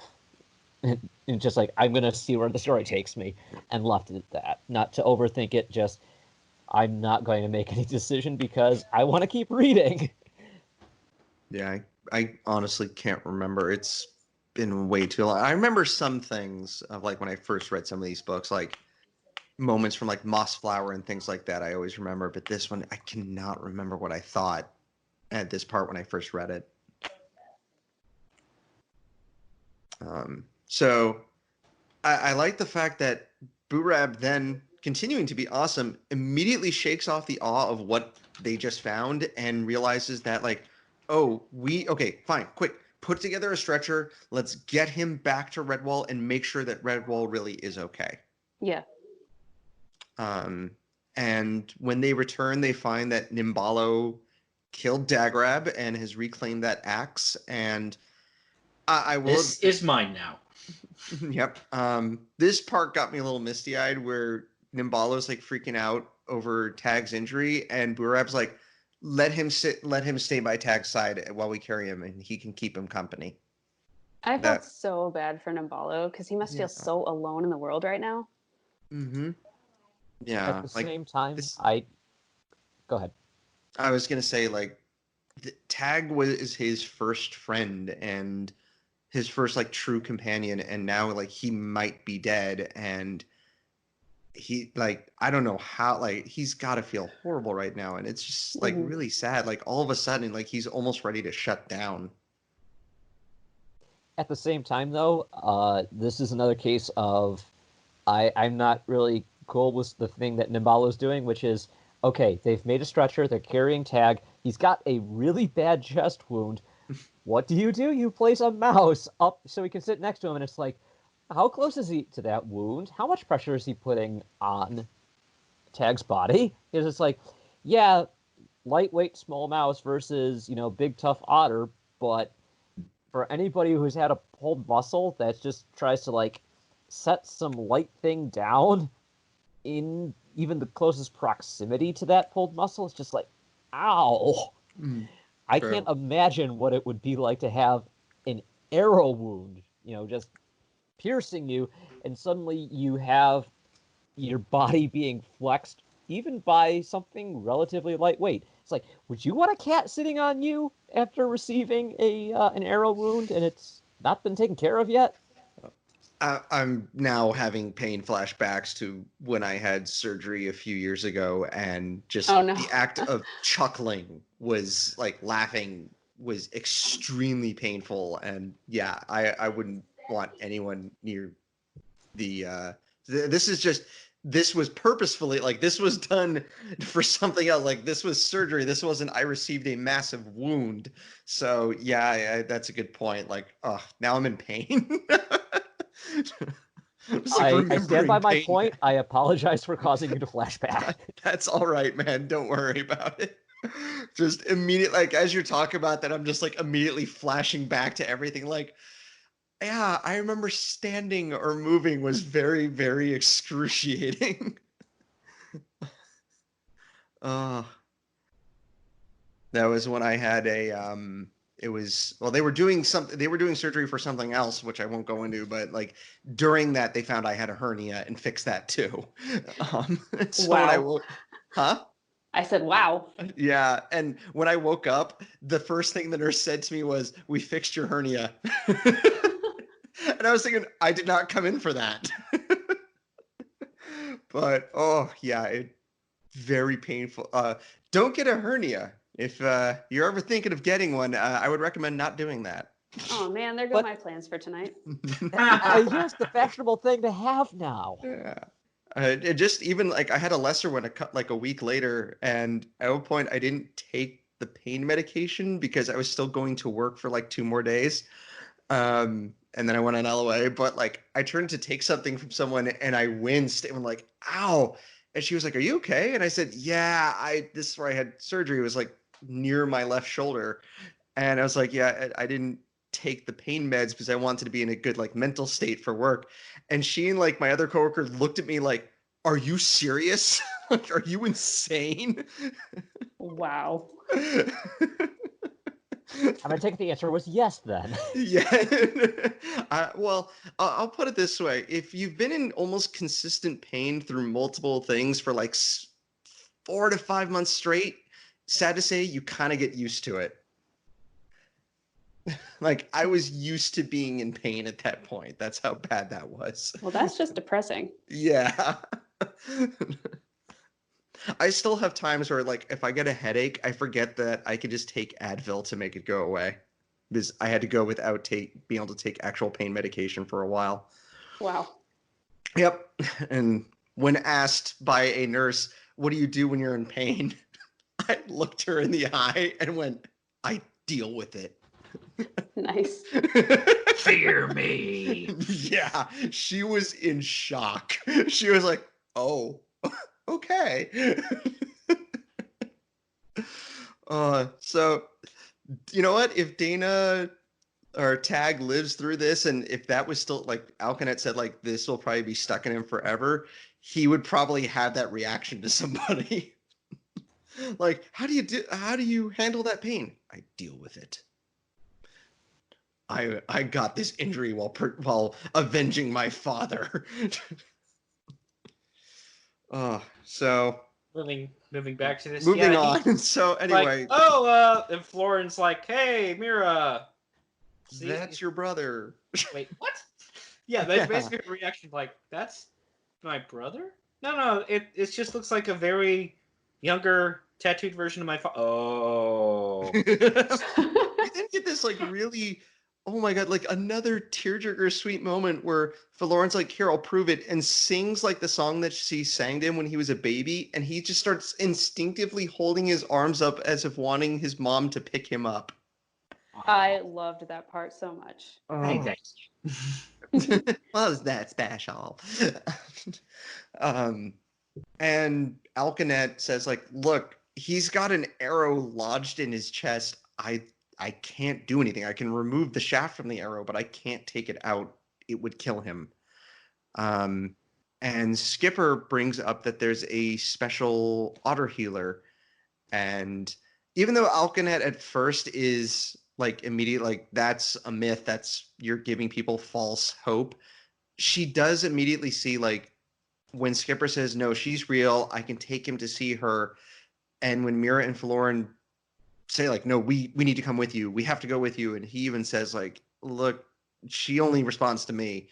Alkanet has a great moment where she immediately gets Skipper's point and is like, well, Florin, you're needed here for these things, and Mira, Craig is going to need you. She's in pain. She's hurt too. She needs you to be by her. I need both of you to stay here. And this is probably Alkanet's best moment in the entire book. Yeah. I'd say second best. The best comes in like 2 chapters. Yes, you're right. Poor Nimbalo is just like devastated and wants to go with Deyna. Tag, well, now they're calling him Deyna. And Skipper tells him, like, look, you can't. I'm sorry, man. Like, if this otter healer won't heal him if you're there. And he's just torn because he's like, well, I don't want to leave him. And I get that this place is kind of safe, but I also don't want to stay here without him. And then poor Florin, like, tries to make him feel better and say, like, you'll be part of our family. And that's That was not Mira. Yeah, she doesn't know that's not the right thing to say to him. Yeah, that was actually Mira who said that, and then Florin had to be like, well, I never Yep. knew a warrior who wasn't hungry, so eat some food. Yeah. Let's just say the food convinces him to stay. Yeah. Yep. Oh, well, that will be fine, right? Oh gosh, yes, I'm totally staying. And thus starts his friendship with Burab as well. Yep. Which I also like. Yep. Burab and Nimbalo become a great pair. I like them. Burab, Nimbalo. Nimbalo, Burab. Friends? Great. Now who's the better fibber? Go. I love that. And we get the return of the Idigals, rated PG, coming this Friday. Finnegal. But for what? A new habit? Oh dear. Dun, dun, dun, dun, dun. So yeah, Skipper managed to take Danielle to this seriously old, elderly, medic. Rucky, is that how I'm saying? Rucky Guard. Rucky Garge, yeah, Rucky Garge. or something. Yeah. And Is that your I real think, name? No, it's Roseanne, but I thought Rucky because it sounds cool. Okay. I think Well, this it's is the cool to most have a mystical nickname. that Jake's gets in this series, though. Like the most magical, mystical. Like she's a mystical otter lady, and she does mystical, magical healing things. Yeah, I like this. Like we've seen like the the seers on the villain side, but we've never had like the old healer moment like this. And there's some good like classic fantasy stuff. I really like it. Is that what it is, though? Because I've always read it more as kind of she's the outer, like, Redwall equivalent of, that old hippie that just lives out in the middle of nowhere, dream catchers everywhere, goes on about crystals and chakras just a little bit too much, but actually used to be a neurosurgeon for some weird reason. I was gonna say, as opposed to, well, there's a difference between her and like oh, you can heal people with good vibes and chakras and stuff. Is she actually does make people better? Yeah. So you're Oh. saying that she's a female version of Doctor Strange. Yeah, pretty much. I like that version better. I like. I'm cool with that. So yes, Skipper's like, "Hey, I will totally bribe you with soup. Can you fix this otter? Maybe. Well, he's got a sister named Mira. Okay. Yeah. I thought that was cute. Rucky will help Deyna because she likes Mira's name. Yep. Oh, and we have this vermin blade that's for you. Nope, don't want it. Yep. Death. Stick it in the wall. Yep. I'll look at it. I don't want to touch it. Yep. It's like bad vibes coming from that blade, man. Oh, and Skipper, if you hear Harsh in my horrible, buzz. if you hear horrible screaming from Deyna in the next couple of minutes, don't worry about it. Yeah. And I like it too because Skipper is immediate, like when Rucky is kind of on the fence, he's like, look, Deyna is the son of one of my friends. He is gone, but I can't let Deyna die. I need, you need to save him, please, so he can be reunited with his family. I like this Skipper. Yeah, me too. I agree. Now he's being poked and prodded with all night kind of nice things, and she also promises to take off his tattoos. Yep. And the birthmark, the flower birthmark. Yep. How much is she charging for this? A lot of soup. A lot of soup. To be fair, if you gave me nearly endless amounts of my favorite soup for like 2 weeks, I would probably count that as payment as well. So the payment was, in fact, quite super. Thanks for asking. We were told that basically he'll be done by autumn. Okay. Yeah. Well, that's... And even Florence just like, well, I've waited this long. I can wait a little longer. Yep. Meanwhile, with our other arrow to the chest victim, not as good. Hey, No. anyone know a mystical badger fixer? Anybody? Yeah. Oh. Yeah. It was, and Hoban says like, oh, Krega's indestructible. And Alkanet's like, no, she's not. She's lucky to actually be alive right now. And I don't think you realize how old and injured she is. And Hoban's like, you're right.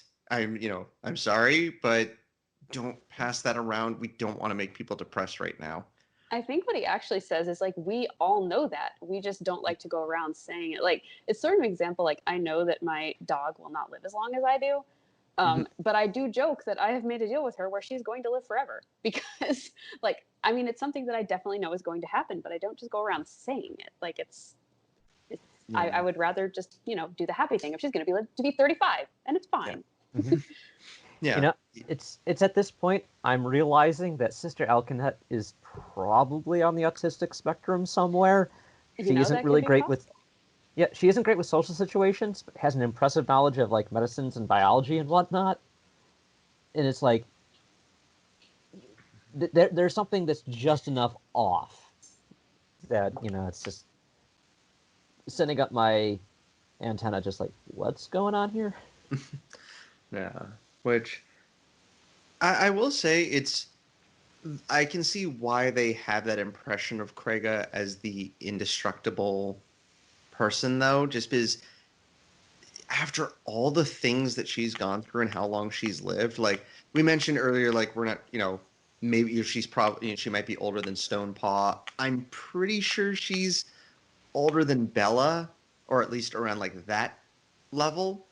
But she's also gone through far worse in terms of injuries and things like that. Like obviously, she was blinded in Long Patrol, but the fact that they almost thought she was going to die in Long Patrol due to all the other, all the major injuries she received to her head and face, and then in Marl Fox, she took even more injuries. Like they found an arrowhead just kind of jammed in her neck, or like a piece of a spear or whatever, and she had to stay in the gatehouse for a while because of her injury. So she's gone through a lot in her life, and she is very old. And you can't, like, I wouldn't fault some at Redwall for maybe legitimately thinking that she'll live forever. But yeah, and Alkanet's not wrong. Like she brings kind of that reality crashing back in. Like, I've seen what her injury looks like, and it's a miracle she is gonna, she's actually alive right now. This is our major indication that Craiga might, or most likely won't live through the end of this book. Yeah, and there's a line to be drawn between tactfulness and reality check, and she leans, I think, a bit too hard into reality check. I agree. I think she could have been a lot. There's a lot of moments in this where she could have been a little bit more tactful. Again, kind of calling back to when they're like, Mira should help us lead, and she's like, "You're gonna regret that." Like, meanwhile, in a little bit more happier moments, it's good to see that Nimbalo is, becoming part of the Abbey and making friends with people. Mm-hmm. And they find Citagal. Yeah, Citagal, where? Yes, I know. I'll get to my rant on this later. The general mood around the Abbey right now is that they're trying to keep everyone's spirits up with a feast and make Craiga comfortable. But the adults, like we said, already know what's about to happen. Yeah, so chapter 32.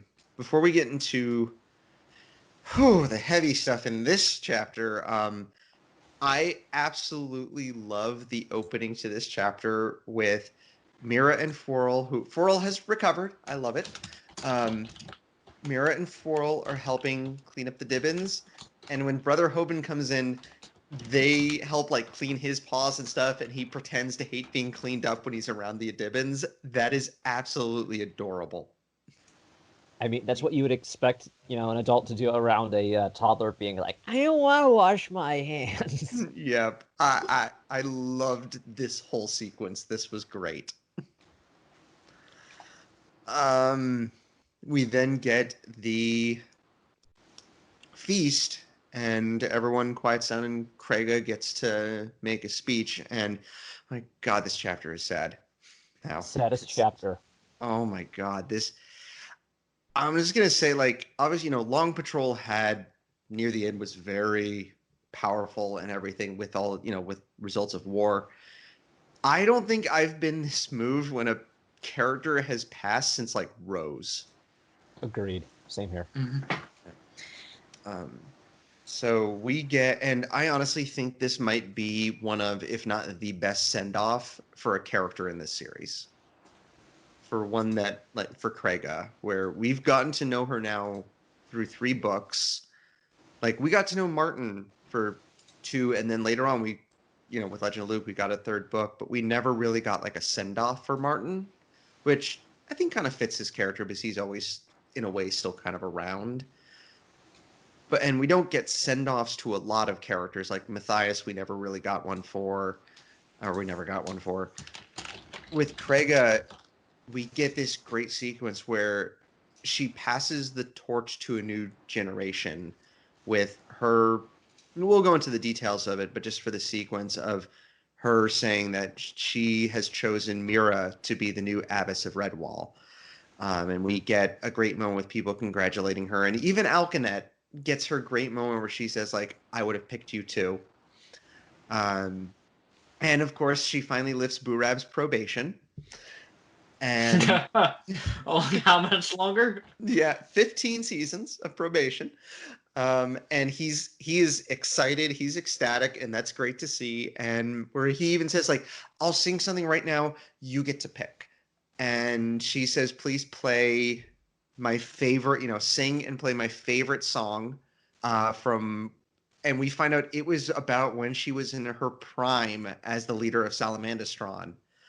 And she slowly passes while he sings this tune, and passes by seeing one of her, Burab's, I think it's his grandfather, right? Yeah. And he kind of leads her off into the sunset, and everyone's singing, and Mira realizes that Krega is gone, and we have that great moment with her and Alkanet, where Alkanet's like, don't worry, we won't say anything, let's continue to have our celebration here, because Krega wouldn't want us to be sad. That was Mira that said it, not Alkanet. Huh? Oh, Mira, yeah, and Alkanet is the one that confers, but also Alkanet listens to her and like is very polite and kind in this sequence. Yeah. Honestly, this is one of the few moments in the series where I would say this is absolutely perfect. Bravo! This send off for Krega is absolutely perfect. Yeah. And now I'm gonna go in the corner and deal with the dust and stuff that's flying in my eyes right now. Oh, I'm sorry. I'm chopping onions. Yeah. It's a terrible day for rain. Yeah, it's raining in here. I'm very sweaty actually, and there's onions everywhere. I got something in my eye. Dust in one eye, eyelash fell in the other eye. Just oh my god, just everything. Yeah. The song that Krega has Bureb sing, "The Battle of the Boiling Water," is just it's straight Long Patrol song. Just absolutely feels on point. And as she slowly slips away, it's she's traveling to the past in her mind, and then as she moves there, she just passes on and sees all the people from her past. Yeah. All present and correct, Marm. Where to now? Krega heard herself saying, into the setting sun, over the hills and far away. It's like, man, that's a gut punch. Yeah. This also, I think, because of this sequence, this might be one of my favorite songs in the entire series too. If you have the opportunity, listen to the audiobook version. Ooh. This song is just, it's great. And then with the voice acting for this scene, it's just, if Katie was still here, she left the call. If anyone's wondering, if the audience is wondering where Katie is and why I'm the one talking about the audiobook. She went to go. She messaged off air. She went to go find a badger fixer. So, yeah, she'll be back eventually when she finds that badger fixer. Yeah, I think it'll be too late, but I applaud her efforts. Yep, she's not trying to find Mr. Squirrel, or she wouldn't be returning. So she will be back. But I just want to read the last 2 paragraphs or so of the chapter. Sure. Alkanet leaned close to Mira and whispered, "What is it? Has Krega Badgermum fallen asleep?" Mira touched the sightless eyes, closing them for the last time. "Aye, sister, our Badgermum has finally gone to rest forever." A tear brimmed from Alkanet's eye. Mira wiped it away. "Not now, sister. We'll weep later. Don't let them know Krega is gone. Carry on with the feast in her honor. That's what she would have wanted. Chin up now. Be brave." Sister Alkanet turned to Falorn there with awe in her voice. "Truly your daughter is the Mother Abbess of Redwall." It's just like, it feels so fitting. It's the bow on top of the present that's just, it makes it what it is. To this point, and yes, we're technically spoiling the rest of this franchise, there hasn't been a Badgermum after Krega to come.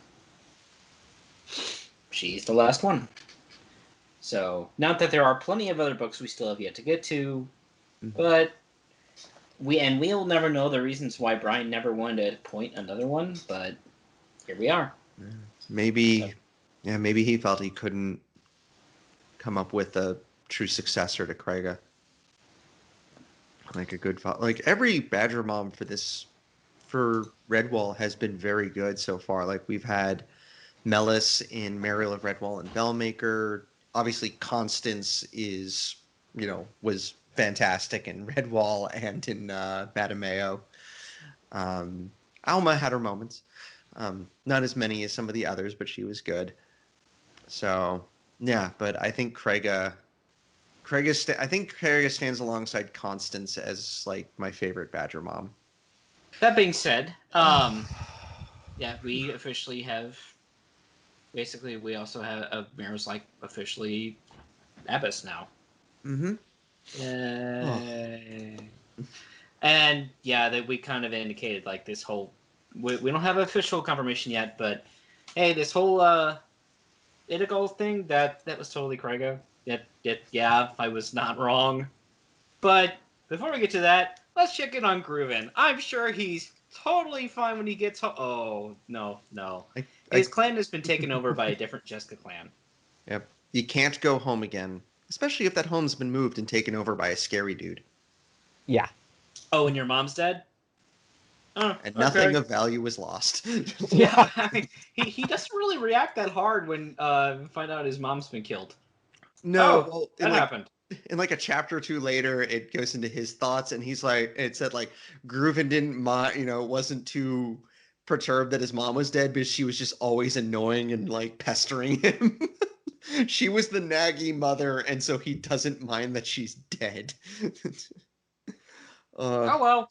Yep. I just wrote, I bet the camp is less annoying now.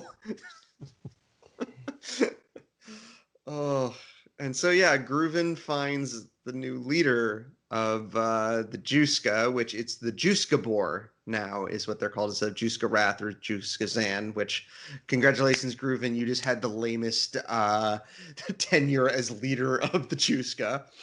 And it's Ruggin.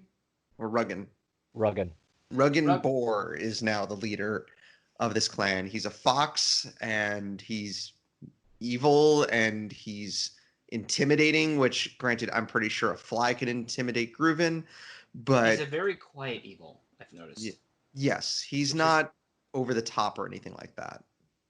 You know what he is? He's competent. Oh, okay.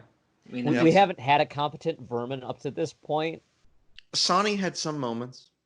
He had moments, but they left him very quickly. Yep. Gristle has actually been pretty good throughout the whole, for all of her moments. Yeah, but I wouldn't so much call her a villain so much as she is a supporting side character. This is true. I would say until they dealt with the Redwall situation, Valag and Ephora were pretty competent, but they definitely fumbled the ball a lot once they got to Redwall. They were too busy trying to backstab each other. Yeah. This is true. And honestly, like, Ruggin sees that Grooven isn't really that much of a threat, or at all.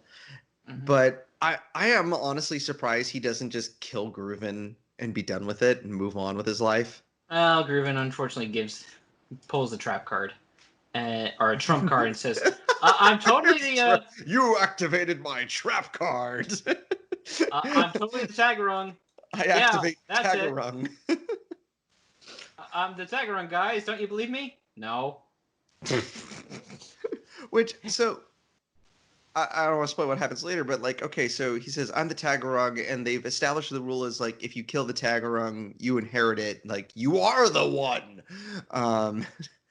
There can be only one. So why doesn't Ruggin be like, oh, so you're the Taggerung?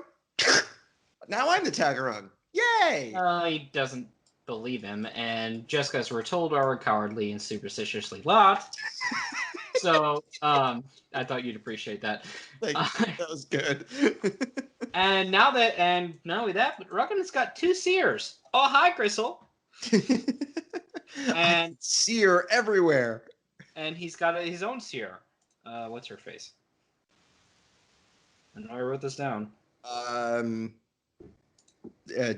Unimportant Ermath. lady. Ermath. Ermath. Oh yeah. He's got two seers, and they're like, and he's like, if they had answered differently, Gristle would have died where he stood. But he's like, hey, seers, did you see signs of a Taggerung's death? No. Oh. I almost remembered her name is Ermac, but I'm like, oh wait, no, that's Mortal Kombat. So. For as important as she is to the story, she could have just been called Seer number 2. This is true. She does nothing of any value. Granted, she's also in this story for like 3 chapters. Yep. And so is Ruggin Boar, for that matter. This is true. Though I would say Ruggin leaves more of an impression than Ermath does. Yep. And because he actually drives the plot. This is true. Ruggin is basically like, oh, well, you could be the Taggerung, but I think you're lying, so here's what we're going to do. Yep. First, I killed your mom. Oh, well, is that all? Well, yeah, okay, I understand that. But, Mr. Not Taggerung, do you wish to challenge me for this clan? No. He tries. Grooven tries to placate. He's like, what would be accomplished by us fighting? No, there'd be no point to that. Besides, I'm the Taggerung. I would kill you without even trying. Let's not waste any time or shed any unneeded blood. Ha ha ha ha. Please tell me you buy this load of stoat crud. Not really, but we're gonna give you the chance to prove it in front of everybody. Wait, what? Yep, we're gonna. You said you slew the Taggerung, so you're gonna go show me his body. What? What? Yeah, and he's like, weren't you supposed to cut off his head and bring it back? Well, that old thing started to smell bad, so I threw it away when I reached the old camp. Okay, so we'll just go to the old camp. Where did you fight him? Oh, I fought him at the old camp and beheaded him. I thought you said you carried his head to the camp. Yes. I need an adult. So yeah, they're basically like, okay, well, we'll just retrace your steps. We'll surely find the Taggerung's head, and you can prove it. Chicken Little, Redwall edition. It's more like the stoat who cried Taggerung. Yes.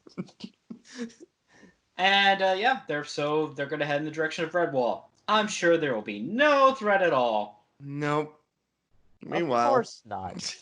back at which Ruggin brings up. I can't remember if he mentioned it in this chapter or in the next time he shows up, but like, I told him I killed his mother, and he didn't want to do anything about it, and I challenged him, but he didn't want to fight me. If anyone challenged me like that, I would slay them immediately. He's so full of it.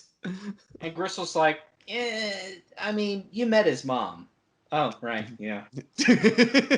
I'm guessing that Antigua didn't want to give up the powers that she had scraped together, being the basically regent until her son returns. And her attempt was probably something way less elegant than the old chalice switcheroo. Antigua was the Jafar of the Juska. That's an insult to Jafar, and you know it. No. She's the live-action Jafar.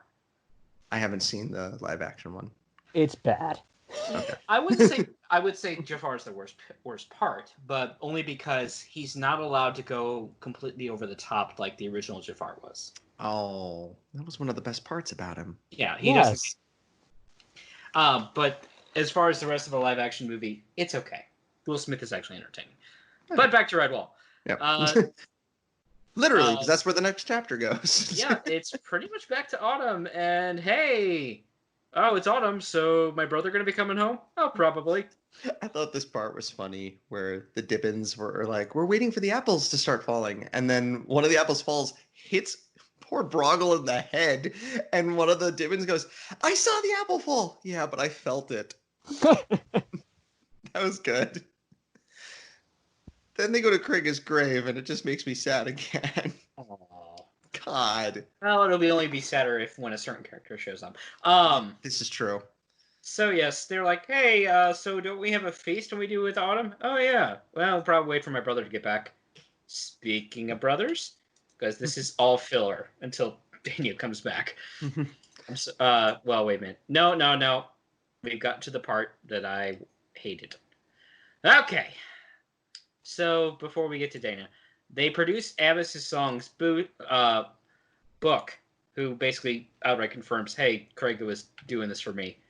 And she basically left this for her successor, but instead of a letter listing where all the Red Wall secrets are, like allegedly one president does to another, no one's ever heard that urban legend. What is it? Every time a president changes powers in DC, they leave a letter for their successor about this, where the Area 51 is and all that. Oh. Okay. Ignore me. The President's Secret Book from National Treasure 2. Yeah, that. Yeah. So it's basically Lincoln's gold. Song leaves she's like, this is what I want my successor to have. And credit, she doesn't just say it's an abbess. She could have expected an abbot. So all these itagals that we've been hearing, they're basically just traits. And I'm not going to list off all 6 because, no. Humility is the thing a good abbey leader learns, and it goes down the line to patience, wisdom, understanding, friendliness, and strength.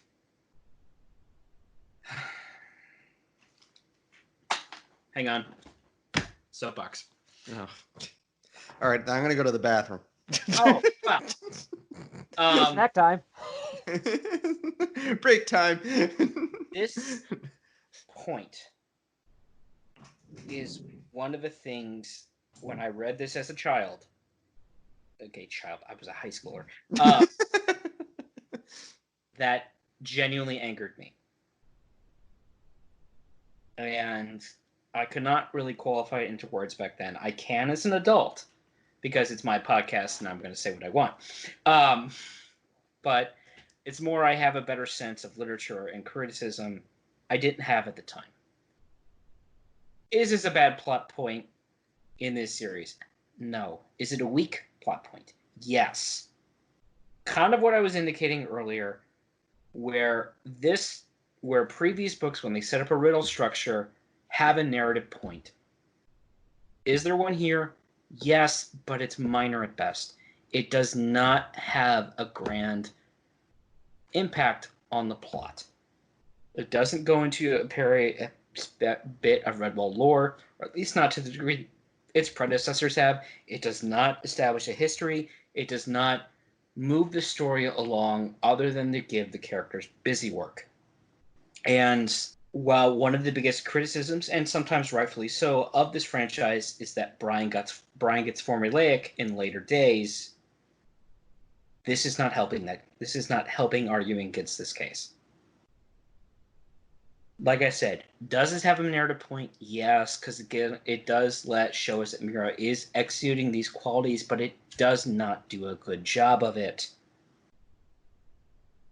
Moreover, like I said, this does not help with the overall narrative. It doesn't give the heroes something extra that they need to do what they have to do. If anything, this stands in the way, because Mira almost drives herself crazy trying to put it together. So, as my last real book I read in the franchise, because I read Lord Brocktree, I kind of just skimmed it. This doesn't help. It really doesn't. And while I'm sitting here railing for a couple of minutes against these points, do I hate it? No. But as an adult, really could have been handled better. Moreover, if the Red Wars want to appoint someone who exudes these qualities, they're putting a lot of faith in Corega just to do this all on her own, granted with some help. But it just does not come off well. Okay. I'm off my box. So I can relate to that. That really feels like, a good cohesive explanation as to why this isn't good. But I will play devil's advocate here and say I'm not sure it was supposed to be good to begin with. Because if you look at how Redwall riddles are usually set up, there are 3 different categories. There's the category of the riddle that is solvable by both the characters and the reader. There's the riddle that's solvable by only the characters because the reader is missing information.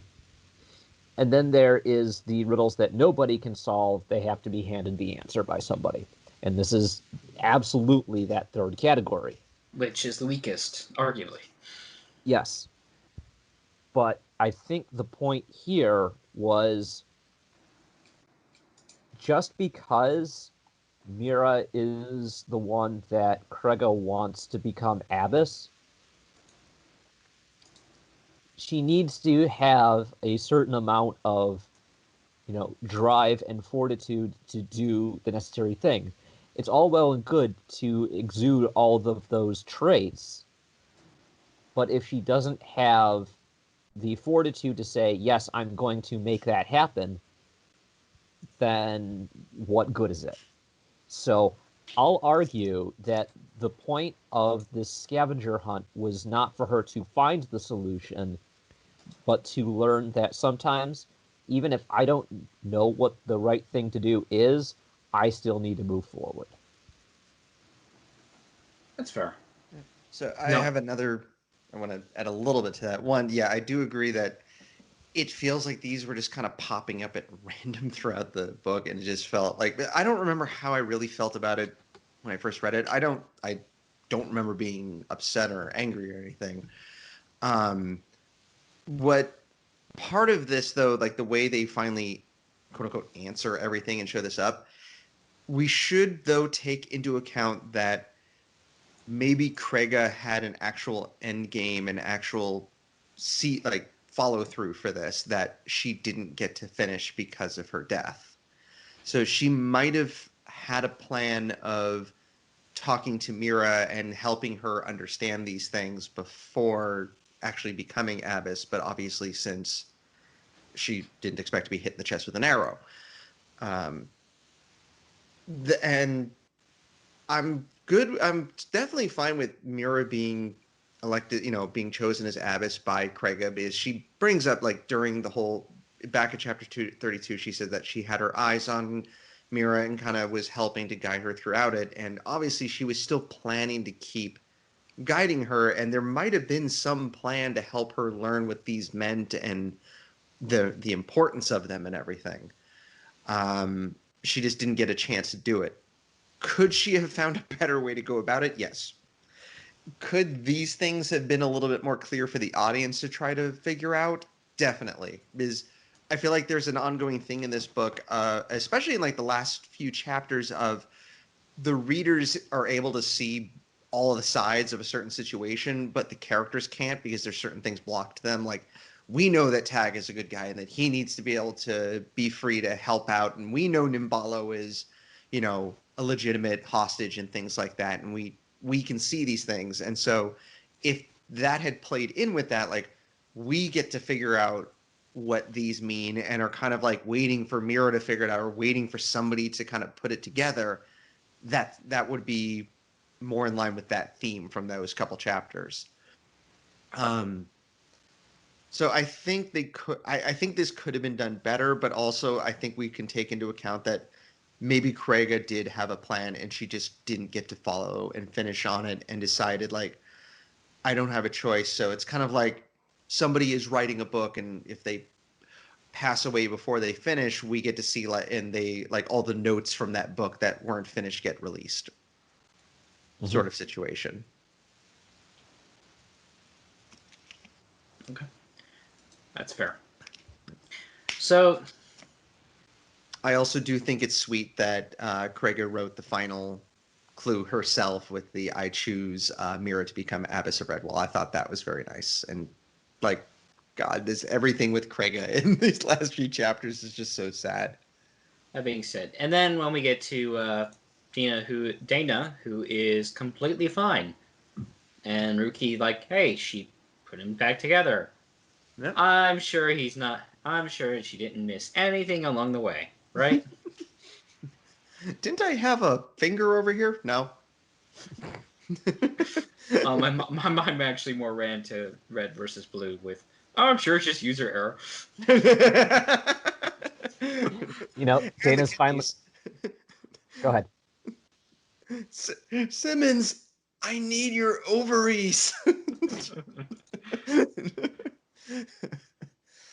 Dana's finally finished physical therapy and is ready to go home. Just don't make him sit in a wheelchair on the way out. Yeah. And I like Rucky. I think she obviously has her quirks, but she's really sweet here. Where first she tests Deyna, and then Deyna makes soup, and Skipper's like, "So what do you two think?" And both Deyna and Rucky at the exact same time go, "Not as good as yours."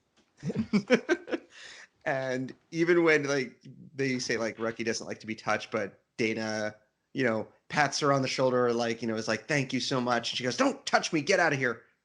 But when you learn how to make soup better, yeah, you can come back. I'd be glad to see you. Aw. But Yeah. only if you can make the soup better. Yep.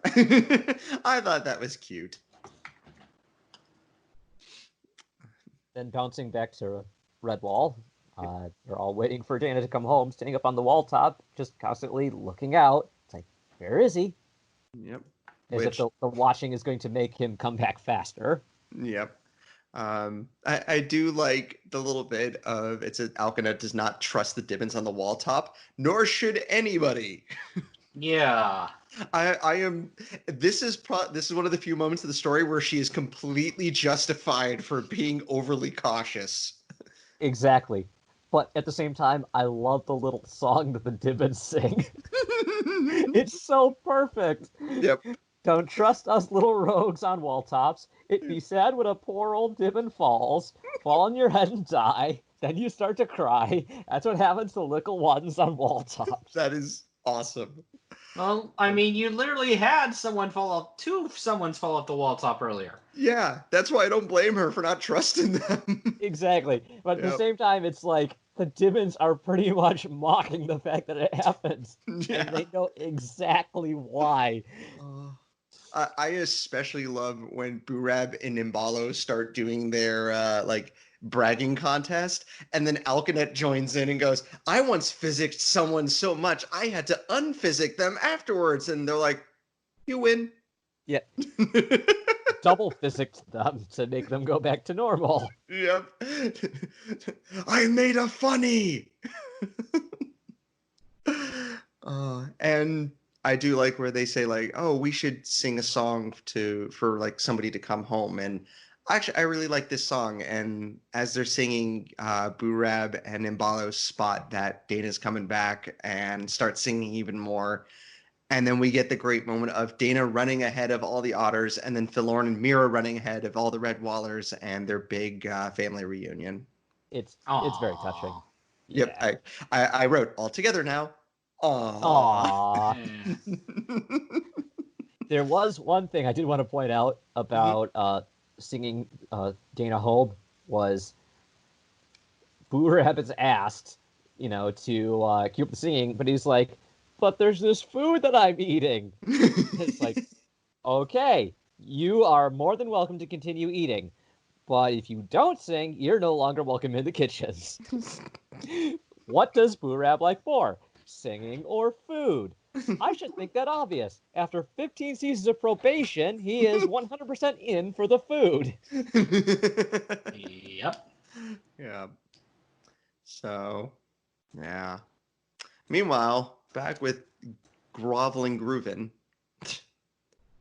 And yeah, gotta love the chapter art for 35 to make it ultra creepy. Is that the one where it's Gristle? Mm-hmm. Oh yeah, that's an awesome picture. I love that picture. It's so good. Gristle holding the bones and charms. Really, and we get look in Grooven's. He was like, yes, I can totally still fool this guy, right? yeah, I can Grooven fool him. really Yeah, it'll be easy. I'll totally fool him. I'll tell him. Oh, I threw the body in the ocean. Yeah, I threw the head in the river. Oh, what stream? Oh, the stream of consciousness that I'm going through right now. I can outsmart them all. Hey guys, why is Grooven giggling to himself again? Just ignore him. Giggling Grooven. Grooven put his foot in his mouth and now has to convince everyone he likes the taste of it. And he even says, like, I defeated Ifra and Valug. I can take care of this too. Really? Wow. He believes this. Self-delusion much? Oh my god. I run just delusions of dumb with this guy. Oh, I'm sure he'll never get what's coming to him. Oh, absolutely not. He'll make it off scot-free. Yeah. We then get Ruggin with his 2 seers, and well, One and a half. well, yeah, Ermath is like, you're awesome. You're totally cool. And he's like, yeah, I've heard this before. Okay. Gristle, do you have anything useful to tell me? Gristle, you all right? Yeah. Which, Well, she doesn't exactly keel over. She leaves a very direct, cryptic message, which sounds like an oxymoron, but basically to the tune of "Avoid red wall." And it's Yeah. like, wait, what does that mean? Can you please elucidate? Hello? Hello? You all Oh, right? she's dead. I guess that doesn't mean anything. yeah. I will ignore that. Her death is creepy. Yep. And the way I see it is like, it's almost as if her life's work is completed. Like, she's seen and spoken out of her final vision, and that was it. Like, that was all she had left to live for. Or it's, I'm okay. I'm not okay. Her, blah. Hey, Ermath, you want to tell me what her final message meant? I'm not reading another Seer's Omens. AKA, I have no idea what she talked about. You hear that? Ermath's like, I'm sorry, I wasn't paying attention. What?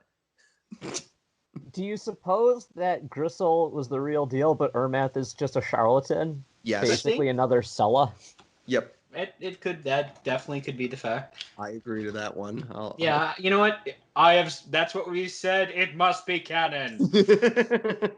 Yeah, Gristle was more like Nightshade, and Ermath is more like, who do you? Oh, Sela, yeah, or Fortunata.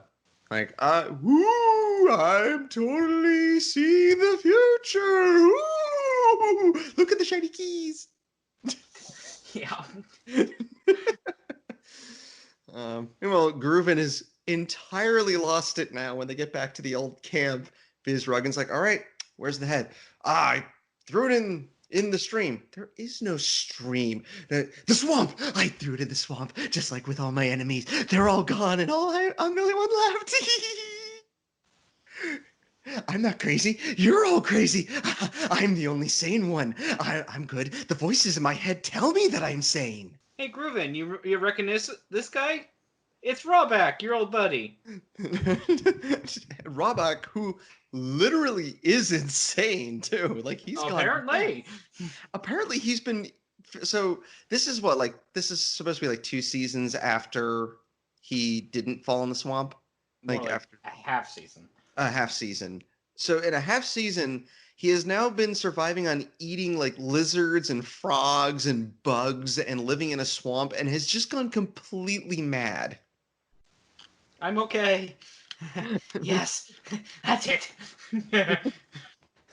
I will destroy you all. And you know what? I almost felt sorry for him, but then I remembered he was a murdering dirtbag, so that passed. Mm.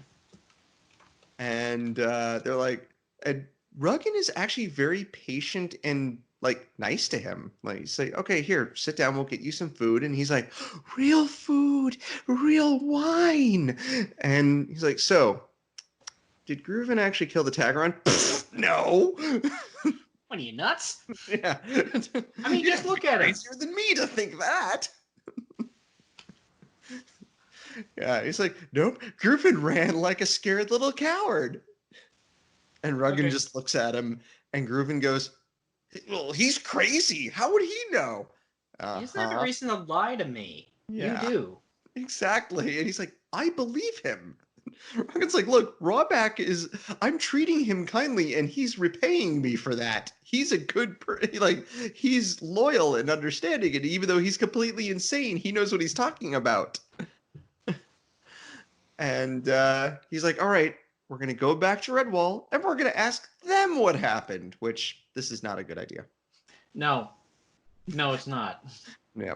Ruggin has been pretty smart so far. And he even says, like, my troops have wondered why I haven't killed you. And I was like, the readers are wondering this too. Yeah. Like, seriously, at this point, it's just, okay, fine. We're just going to kill you and move on with our lives. We're just kind of waiting for the axe to drop. Or sword. Yep. Meanwhile, back at Wholesome Central. Aw, family. Yep. This is padding until the vermin show up. It's Sorry. cute, though. It's cute. Still... It shows Deyna, despite being raised by vermin, more on that in a minute, is taking to Abbey life pretty quickly, in the fact that he's catching up with his mother and brother, or mother and sister rather. Mother and brother. Wait, did something else happen during this half season? Look, I mean, it's been 15 seasons. Can you expect Flora not to get out there and date again? I mean, come on. She didn't, though. No, she didn't. she held on hope. She was like, no, he just went out for cigarettes. I'm sure he'll be back. So, and they point out that Horg is now the oldest member of the Abbey. I'm sure he's so happy to know that. Like, all right. I went from a young spring chicken to an old doddering wreck skeleton moment from the grave. Yeah. Thanks a lot, Craig. I did like the gag where they talk about the cheese that they made, and Boo Rabs has like this wacky name, and they all start arguing over what it is. And finally, I think it was Elkin. It was like, "Will you just tell them what the name of the cheese is?" And he goes, "I forgot." I mean, that's a silly name if I ever heard one. It's Fahuga Gods, right? Falugadong. Fahuga Gats? Fahuga I'm trying to Gods. remember that. What's the old Homestar Runner? Yeah, that's Fahuga Gods. Oh, thank you. That's the joke I was making. Oh, Dang it, you beat me to it. Yep. So the next morning, Nimbalo is eating some good sounding food and checking out stuff, and then looks outside and goes, "That kind of looks like a giant army. Oh God, that's a giant army." Oh, I'm sure it's not that. That's 300 vermin who are utterly silent. Oh, And gosh. Ruggan Boar is like, "Hi, my name is Ruggan Boar. Can the Taggerung come out to play?" Who? He shows a lot of patience here. Like, okay, we'll show up there. Unlike Clooney, I will wait for the sun to move so my troops aren't blinded. And there's Clooney like, rub it in, why don't you? And so Ruggan, as he's waiting for them to open up, he's like, it's going to be some old gatekeeper. And that's a lot of otters. Huh. You have to think like maybe the ground below him got a little wet after he saw like 40 otters staring him down. No, I mean, he's got 300. Come on. I know, but he's also right out in front too. So it's like, Yeah. even if his army starts attacking, he'd be the first one to get hit in the face with a sling stone. I disagree. I think I always say he's got better composure now compared to what's about to happen. This Okay. is true. Okay, this is very true. Okay. So it's like, hey, I'm Deyna. I'm your Abbey warrior. How can we help you today? I'll be your Abbey warrior today. This call may be recorded for quality assurance purposes. Can I start you out with the complimentary butt kicking? Or Yep. would you like to order something more specific? Yep. And yeah, Ruggan's very diplomatic too. Like, he's not trying to start a fight, but Hey, look, I'm not here for a fight. Look, we Yep. just need confirmation that the Taggerung was here and died. yep. Oh, and Dana's like, oh, is that all? Yeah, he's dead. He's totally Is dead. that right, Nimbolo? To me. And he looked, and Greuven's like, "See, I totally killed him. Yeah." And then Well, Nimbalo. Nimbalo's like, hey, isn't that right, Nimbalo? Yeah. Yeah, Nimbalo's like, "Yeah, Yes? he totally did it. Yeah, he killed him." And Greuven's like, he's backing me up. "Thank you, little friend. See, I totally killed him. Why can't I feel my everything?" Kneel before Groove. Oh. Congratulations, Greuven. You won the award for shortest tenure as Taggerung. Yep. And, Groove. yeah. Ruggan Board does a smart thing and says, oh, you're Taggerung? Does this look... Yeah, and slice. Yep. Heads up. Greuven, you earn that death. Not the death of Yes. a warrior, or even the death of a coward, but the death of a stupid, thoughtless fool. Enjoy! Yep. Exactly. And because I know Jeremy's thinking on it, and we discussed this beforehand, would you please get the Austin Powers Well, pun out of the way? you can tell he'll never be the head of the major corporation. Heads up, huh? I mean, it wasn't something to lose your head over, huh? Yeah, quite- baby. Thank you. You're welcome. Thank you for letting me indulge in that. Oh, of course. If you hadn't, I would have. It had to be done. Oh. So Ruggin, though, all of a sudden is like, well, so he goes, now I'm the Taggerung. Yeah, and I'm sure it's going to work out much better for me. And Ruggin, and the smart thing for Ruggin would be to just like, okay, thank you, Redwall. I'll just be going then. Yep. Have a good time. We're going to go pillage somewhere else. But then no, of course they His don't. evil, conniving, greedy side comes out Mhm. and smiles in a very creepy, unsettling way. It even said that none of them had ever seen him smile before. Like, And I'm sure in the very last chapter of this book, we're going to wage in this long war that has all this drama and where mentors get killed in. What is that over the next hill? yeah. Yeah, I What are you remember doing, Boo Rab? this part I do kind of remember when I first read it. I was like, this seems a little late to all of a sudden start this. Oh, I guess they're just gonna have the big battle now. And oh, No, nope. no, there's no And- big battle. But remember the last book when I said that, hey, maybe there's going to be a late Duke Ex Machina that Salamandastron's going to come over the next hill, and it was just Skipper and his otters. No, that happens in this book. Oh yeah, and I Hi, actually, Rosano. yep. Hi, 1,000 long patrol hairs. Now the sandal's on the other paw, Ruggin. Have a taste of your own medicine. Oh yeah, and just So, whew, they're surrounded immediately. when did that happen? Yep. And I like it because Ruggin is like, I've got hairs behind me, I've got hairs to the side of me, and I've got that really angry otter wielding the sword in front of me. This is bad. And this is where I said he would probably create a puddle below him. Is Oh, he Rosano created a river. Rosano walks right up to him, is at his full height, and it's like, I'm Lord of Salamandastron, buddy. You want to challenge me? No, Yep. No, sir. no. I'll take the surrender option. Yep. And then he even looks to Deyna as like, were any of my Redwall friends hurt? Like just the way he says it. And And Ruggins like, this is where "Please you tell see him the no." Red Wallers breaking out lawn chairs and popcorn Yep. on the Abbey walls. Ruggins like, please tell him I didn't hurt anyone. Please tell him I didn't hurt anyone. The only guy I killed was that stupid stone over there. Please tell him that. I'm And putting Deyna's 50 candied chestnuts on the big one, getting all upset. And you know what? Ruggin and his vermin are so lucky this wasn't like Rose Eyes Krega or Earth Stripe or Ron Blade. They'd be so dead right now. Literally any other badger. Period.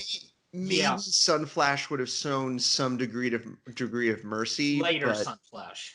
yeah, older Sunflash, like Sunstripe, let's go with, would have Yes. maybe shown. Every other leader would have just wiped them out. These walls would be red for a totally different reason. Yeah. And I just love this whole sequence of Rusano's like, all right, I'm not going to kill you because you didn't hurt anyone. If you had, oh, that would have been bad for you. You're going to all leave now, and I'm going to make sure 500 of my hairs escort you that way. And Ruggin's like, okay, I'll go now. Oh, and to make it even more humiliating, you're gonna walk on all fours the whole way. Oh my god, I love the part where Ruggin tries to stand up, and the it was like the Colonel hair bashes him in the back of the head with the pike and goes, "No, you stay down there and think about what you did." I didn't hurt anyone. Well, except for Groovin, but let's be honest. I mean, nobody's gonna miss him. Yeah, but this I is just more fun. imagine Rusano being like, "Oh, I don't care about that guy." I have a question for you guys. Mhm. Somebody brought this up on the Redwall forum about 2 months ago, basically asking, was Rusano's actions here, were they honorable in any way, shape, or form? I mean, I would say so. probably to some. I mean, depends on what you call traditional Badger honor. So, I mean, he was pretty honest. Like I mean, we made it the point. If this was any other Badger leader, these guys would all be dead. So he's definitely showing them mercy. Yeah, but does mercy equal honor in this case? And I don't bring this up because I have any particular answer one way or the other. I think it's an interesting question. Mhm. I think to a degree, yeah. Like he could have, if he wanted to be dishonorable, he would have captured them all, taken all their weapons away, and then one by one hung them all. Yeah, and this is like, not Game of Thrones. So, I wasn't making a reference to that. I've never seen. no, I mean that's the or kind of read it. thing that would happen. Ah, gotcha. Yeah, no, like he didn't like torture them or anything. He didn't do it like outside of his like that Colonel Hair bashing, hitting, and he didn't really bash him. He just kind of hit Rug in the back of the head to keep him bowed. Like they didn't mistreat them or anything. It's kind of like at the end of Mossflower where all of Tsarmina's troops give up and they're told, "Get out of here, or we're coming after you," or we'll fight back, and they all leave. So it's kind of similar to that. Bella would be proud. yeah, I I, think so. yeah. I do wonder what Krega would have said to Rusano after all this finished. Like if she would have told him he did the right thing or not. Young Krieger? No. Old Krieger? Yeah, she'd probably be like, That's my boy. yeah. Yeah. I think she probably, if she had not been shot, thanks Nimbalo, if she hadn't been shot, she probably would have done something a little bit stricter. Mhm. But the very fact that it's 1,000 hairs, and I mean, I would say an eighth of that number is probably more than sufficient to take out Ruggan's forces. Mm. Yeah, 125 long patrol hairs versus 300 vermin. Yeah, not even close. Each one of those hairs is going to kill at least 3 or 4 vermin minimum. Yeah. Considering Paragord was able to get 300 to stand against 1,000 for a significantly long period of time, yeah. And those weren't even hairs; those were just generic wordlanders. There was only like 10 hairs there too, so yeah. Yeah, I think that in that case, if the only thing I can call into question that might not be like super honorable is just the sheer amount of force that was guaranteed to go with them and make sure that they stayed in line. Like, is 500 really necessary? No, it could have been done with much less. But we find out that he doesn't want to impose on the Redwall Kitchens because 1,000 hairs is 1,000 hairs. Do you really want to feed 1,000 hairs? And Mira's like, actually, we got enough stuff here to take 1,000 hairs. No, you don't. I'm sorry, you don't. Yeah. No. Because it's like, what size of storehouse do you have? But she's like, well, we got enough to take care of you for like several seasons, all of you. There were no survivors that winter. Yes. How to turn Redwall into a post-apocalyptic setting in one easy step. Oh, no, you don't have enough for 1,000 hairs. No. Even if they're rationed, you don't. Yeah. I would say I don't think the 500 is excessive just because Rusano the Wise, we can tell that he's thinking this stuff through. I think him sending that 500 is like, this is insurance. If I make sure that we outnumber them they won't even think about trying anything. Like, I totally agree with you that like less than 500 could totally handle these guys, but I think with extra there, it would dissuade Ruggin and his forces from even trying to fight back. And yeah, no, Redwall would need magic food to feed all these hares. A lot more than they have. Oh my God, no! It's like, yeah, like maybe in a month we could get enough food to maybe feed most of them, but yeah. Unless those giant cheeses from Redwall are still in existence, because that was before the whole size thing was really fleshed out. But those are some pretty large wheels of cheese. Mm-hmm. Maybe they host the hares and they move to a mainly cheese-based diet. I don't want to be around that. No. Yeah. So anyway. I know, I'm being gross. Oh, well, now that Pete's done his part, I really like this part with Rusano visiting Craig's grave, and oh God, it's all sad again. Yeah, he gives her his own send off. He forged a steel amulet with her likeness on it and adds it to her gravestone.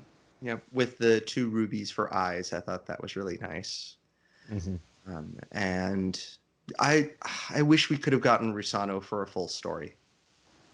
I really like him, and I think it would have been really interesting to have a peaceful and calm Badger as like the main protagonist, like, or even more well educated, like basically like Sunflash, but not warlike at all. Like, you know, all he still has Roos's stick, which is fantastic. I love that. By the way, Katie has sent us a message. While she said she has not found the Badger healer yet, but she does had a thought. He showed up exactly on, his showing up exactly on time was Krega's last wish to keep her Abby safe. Was her last effort to protect her Abby. Aww. Mm. I mean, he would have done it anyway, but Yeah, but I think I think she means for like the timing is perfect.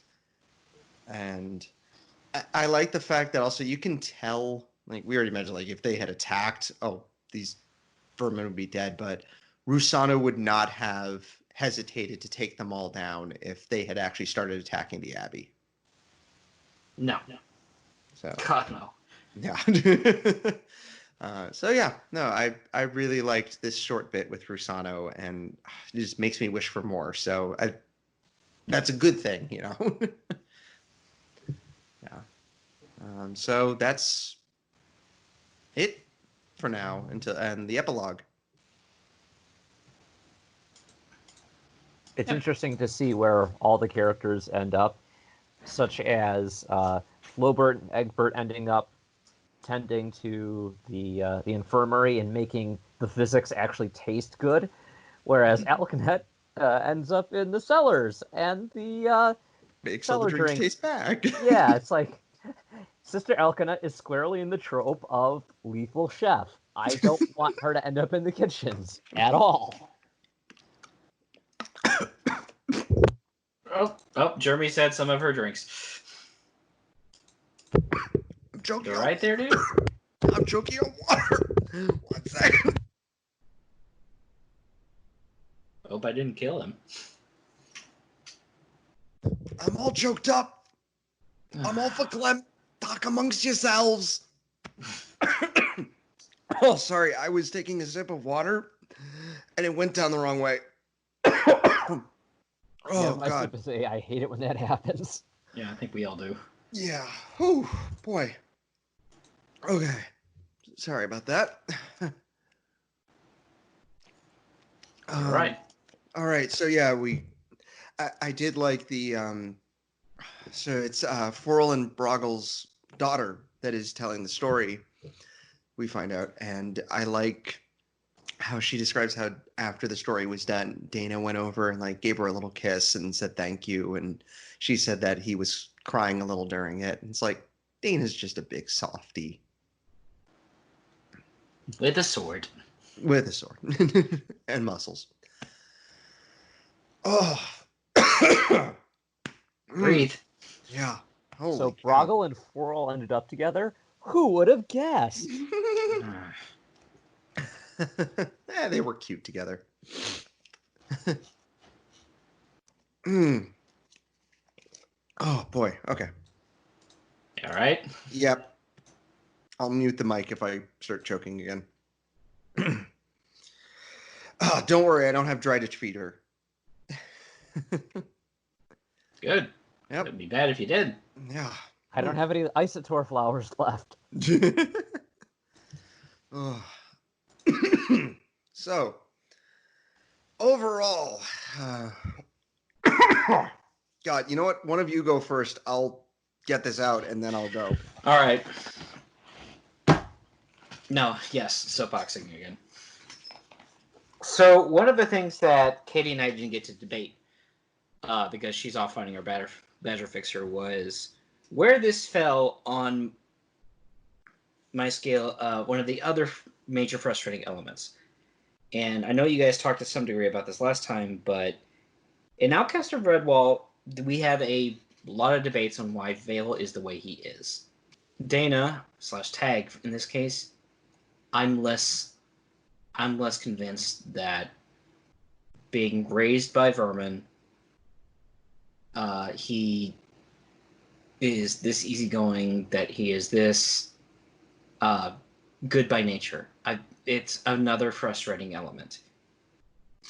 If we go, I mean, yes, these books are for kids. Yes, Brian likes his black and white morality with some exception. And the two major books to cover this topic, whether it was Outcast and this, where a main character, if you can call Vale main, I don't, is born one way but raised by the other. I am severely less convinced here that Deyna should be this good by nature. Now, I know there's going to be a lot of fans who disagree with my assessment, but in all likelihood, maybe you can blame it on a more gentle hand that Sonny gave growing up. Maybe, he just was so easygoing he didn't see the point of the greater violence. But I have a much harder time believing that. Does it mean it's a bad book? No. But I think it's a missed opportunity where Brian could have done much more to explore this concept. A lot more than he did. But he did not. And is that a bad thing? No, but it doesn't help criticisms of the franchise that, that you have a black and white piece of morality. That being said, this is actually one of the better put together books. This is not Outcast, where we spend way too much time with characters who aren't even, way too much time before the even primary character of that book's title is even conceived, much less, born and raised. This has a much better coherent story. It has its bits of tragedy and slowly finding its way to redemption and everything else, and has the death of one of the major characters to survive multiple books. However, and I'm saying as an adult, I still like this book. I still think it's a missed opportunity. Younger me would have been like, oh my god, why am I still reading this if this is all this is going to do is if they're not going to do better explorations of this. Adult me realizes why. Do I agree with, like I said, do I agree with everything here? No. But I don't hate it either. Okay, off soapbox. I mean, I hear what you're saying, and I can also understand why a lot of people feel like this is their favorite Redwall book, because there are a lot of elements here that provide for really rich character creation, character development, elements of storytelling that just hit all the right notes. It's a transitional book. It goes between, as I said, the kind of second act, third act of the generations of Redwall books, where we're transitioning away from some well-realized, well-developed stories that have a firm foundation into something that feels, for a lot of people, as being more mechanical. So there are some of those elements still there. And I don't blame people for feeling that everything after this point is downhill. I don't agree, but I can understand why. The character of the Taggerung it's not easy because you need to be able to establish certain story points, characteristics of the character that just aren't explored in order to be able to make more definitive statements. So everybody has a different point of view. Everyone reads things a slightly different way. It's not all going to be cohesive. And that's why I think so many discussions still exist about this book and why so many people like it, because there is a certain amount of ambiguity there that drives that discussion. You can't really discuss that much about, I don't know, Pearls of Lutra, just because everything is so straightforward and black and white. And as you said, Pete, that's a characteristic of the series, something that I very much enjoy, but a little of that ambiguity can go a long way towards adding some spice, adding a little bit of extra flavor. Then again, if you're 10 or 11 years old and reading this book for the first time, you don't really need that because you aren't expecting it to happen. Your way of thinking isn't developed. As an adult rereading this book, there were certainly a lot of parts that I enjoyed, a lot of stuff that I remembered, and there was a lot of stuff that's like, okay, yeah, that happened, and didn't get much of a reaction out of me. I will say that the strongest part of the book is the last 6 or 7 chapters, just because that's where all the action happens, and that including, as Jeremy said, probably one of the most perfect scenes from the entire series, the death of Krega. It's just so impactful. It's like reading it again for the first time in over a decade, it brought tears to my eyes. And that does not normally happen when I read books. So it's just like so well crafted. So is this book not worth your time? Absolutely not. Is it worth your time to reread this book like every year? Oh, no, certainly not. It's a good, solid book that just happens to have some very excellent moments in it. Take it as you will. And if Jeremy's not dead... Yep, I'm alive. I'm okay. Yay! He's alive. I'm okay. I'm okay. I'm not okay. No, I'm feeling better now. I can breathe again, so that's good. Breathing is good. Okay. So I kind of made my opinion on like the whole tag turning thing last time, like where I think part of it is, I'd say most of him just turning it, like fighting against Sonny, is him being a teenager, and it's like, you're not my real dad. I'm but sorry. Continue. No, continue.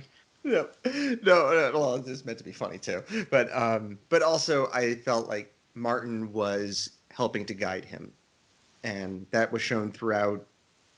Not as much of this section, but a lot of book 2 is him seeing Martin in his dreams, and Martin kind of pushing him, and him having flashes of Red Wall, and it's like, we said Martin is extra cryptic in this one at times, and so I think that was a lot of that was also Martin influencing him, and it's nice seeing more in his view of things. And again, I feel like we went into plenty of detail last time, so I'm not going to go too much into that, and this episode is already very long.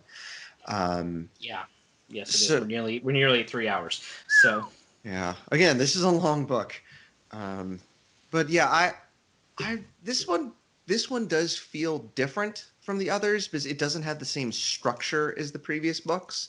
Like there's no introducing the main villain, build up the main hero to face that villain at the end sort of thing, or group of characters affected by this villain. Kind of like Mariel Redwall, where we had like multiple protagonists off to fight him. And I feel like this had the least amount of action out of all the books too. Like there were not many like big battles in this, and heck, like we're only really told what happened with Ifra and Tag after the fact. We never actually saw the conclusion of that. I think there's plenty to like in this book. Like Krega is fantastic from start to finish. It's a great conclusion to her arc from that started in the Long Patrol, and we've never really had this with a character before, where we've had characters show up in multiple books before, of course, but we've never seen them have this long-standing arc where they finally and where they pass and die at the end. And just everything, like I said, everything about it was fantastic. We have Mira learning how to become Abbess, and I kind of would have preferred to see some of her actually being Abbess, like showing to us that she earned that position. Like I think it's pretty obvious that Deyna earned his position as Abbey Warrior. I think nothing should be in question there. And there were fun moments, and I really like the callbacks to the previous books. Like obviously Marl Fox and Long Patrol got callbacks, but we got references to Farago from Salamandastron. Like we hadn't heard, like I don't think he had ever been referenced in any other book. And Slagar, that was cool hearing about him. And it's not my favorite book, and I think book 2 dragged a little bit at times. And Pete, you mentioned this book had a couple of padding moments, which some of them definitely padding, and there were some parts, like even if they were padding, I liked seeing Deyna with his mom and sister and bonding with them. I think that helped add to like, oh, this is the reunion. Is like in Marl Fox, they all get home and then that's the end of the book. We don't get to see, Dan improving his relationship with Roosevelt and things like that. So that stuff like that I think was nice. And of course it was great to see Rusano.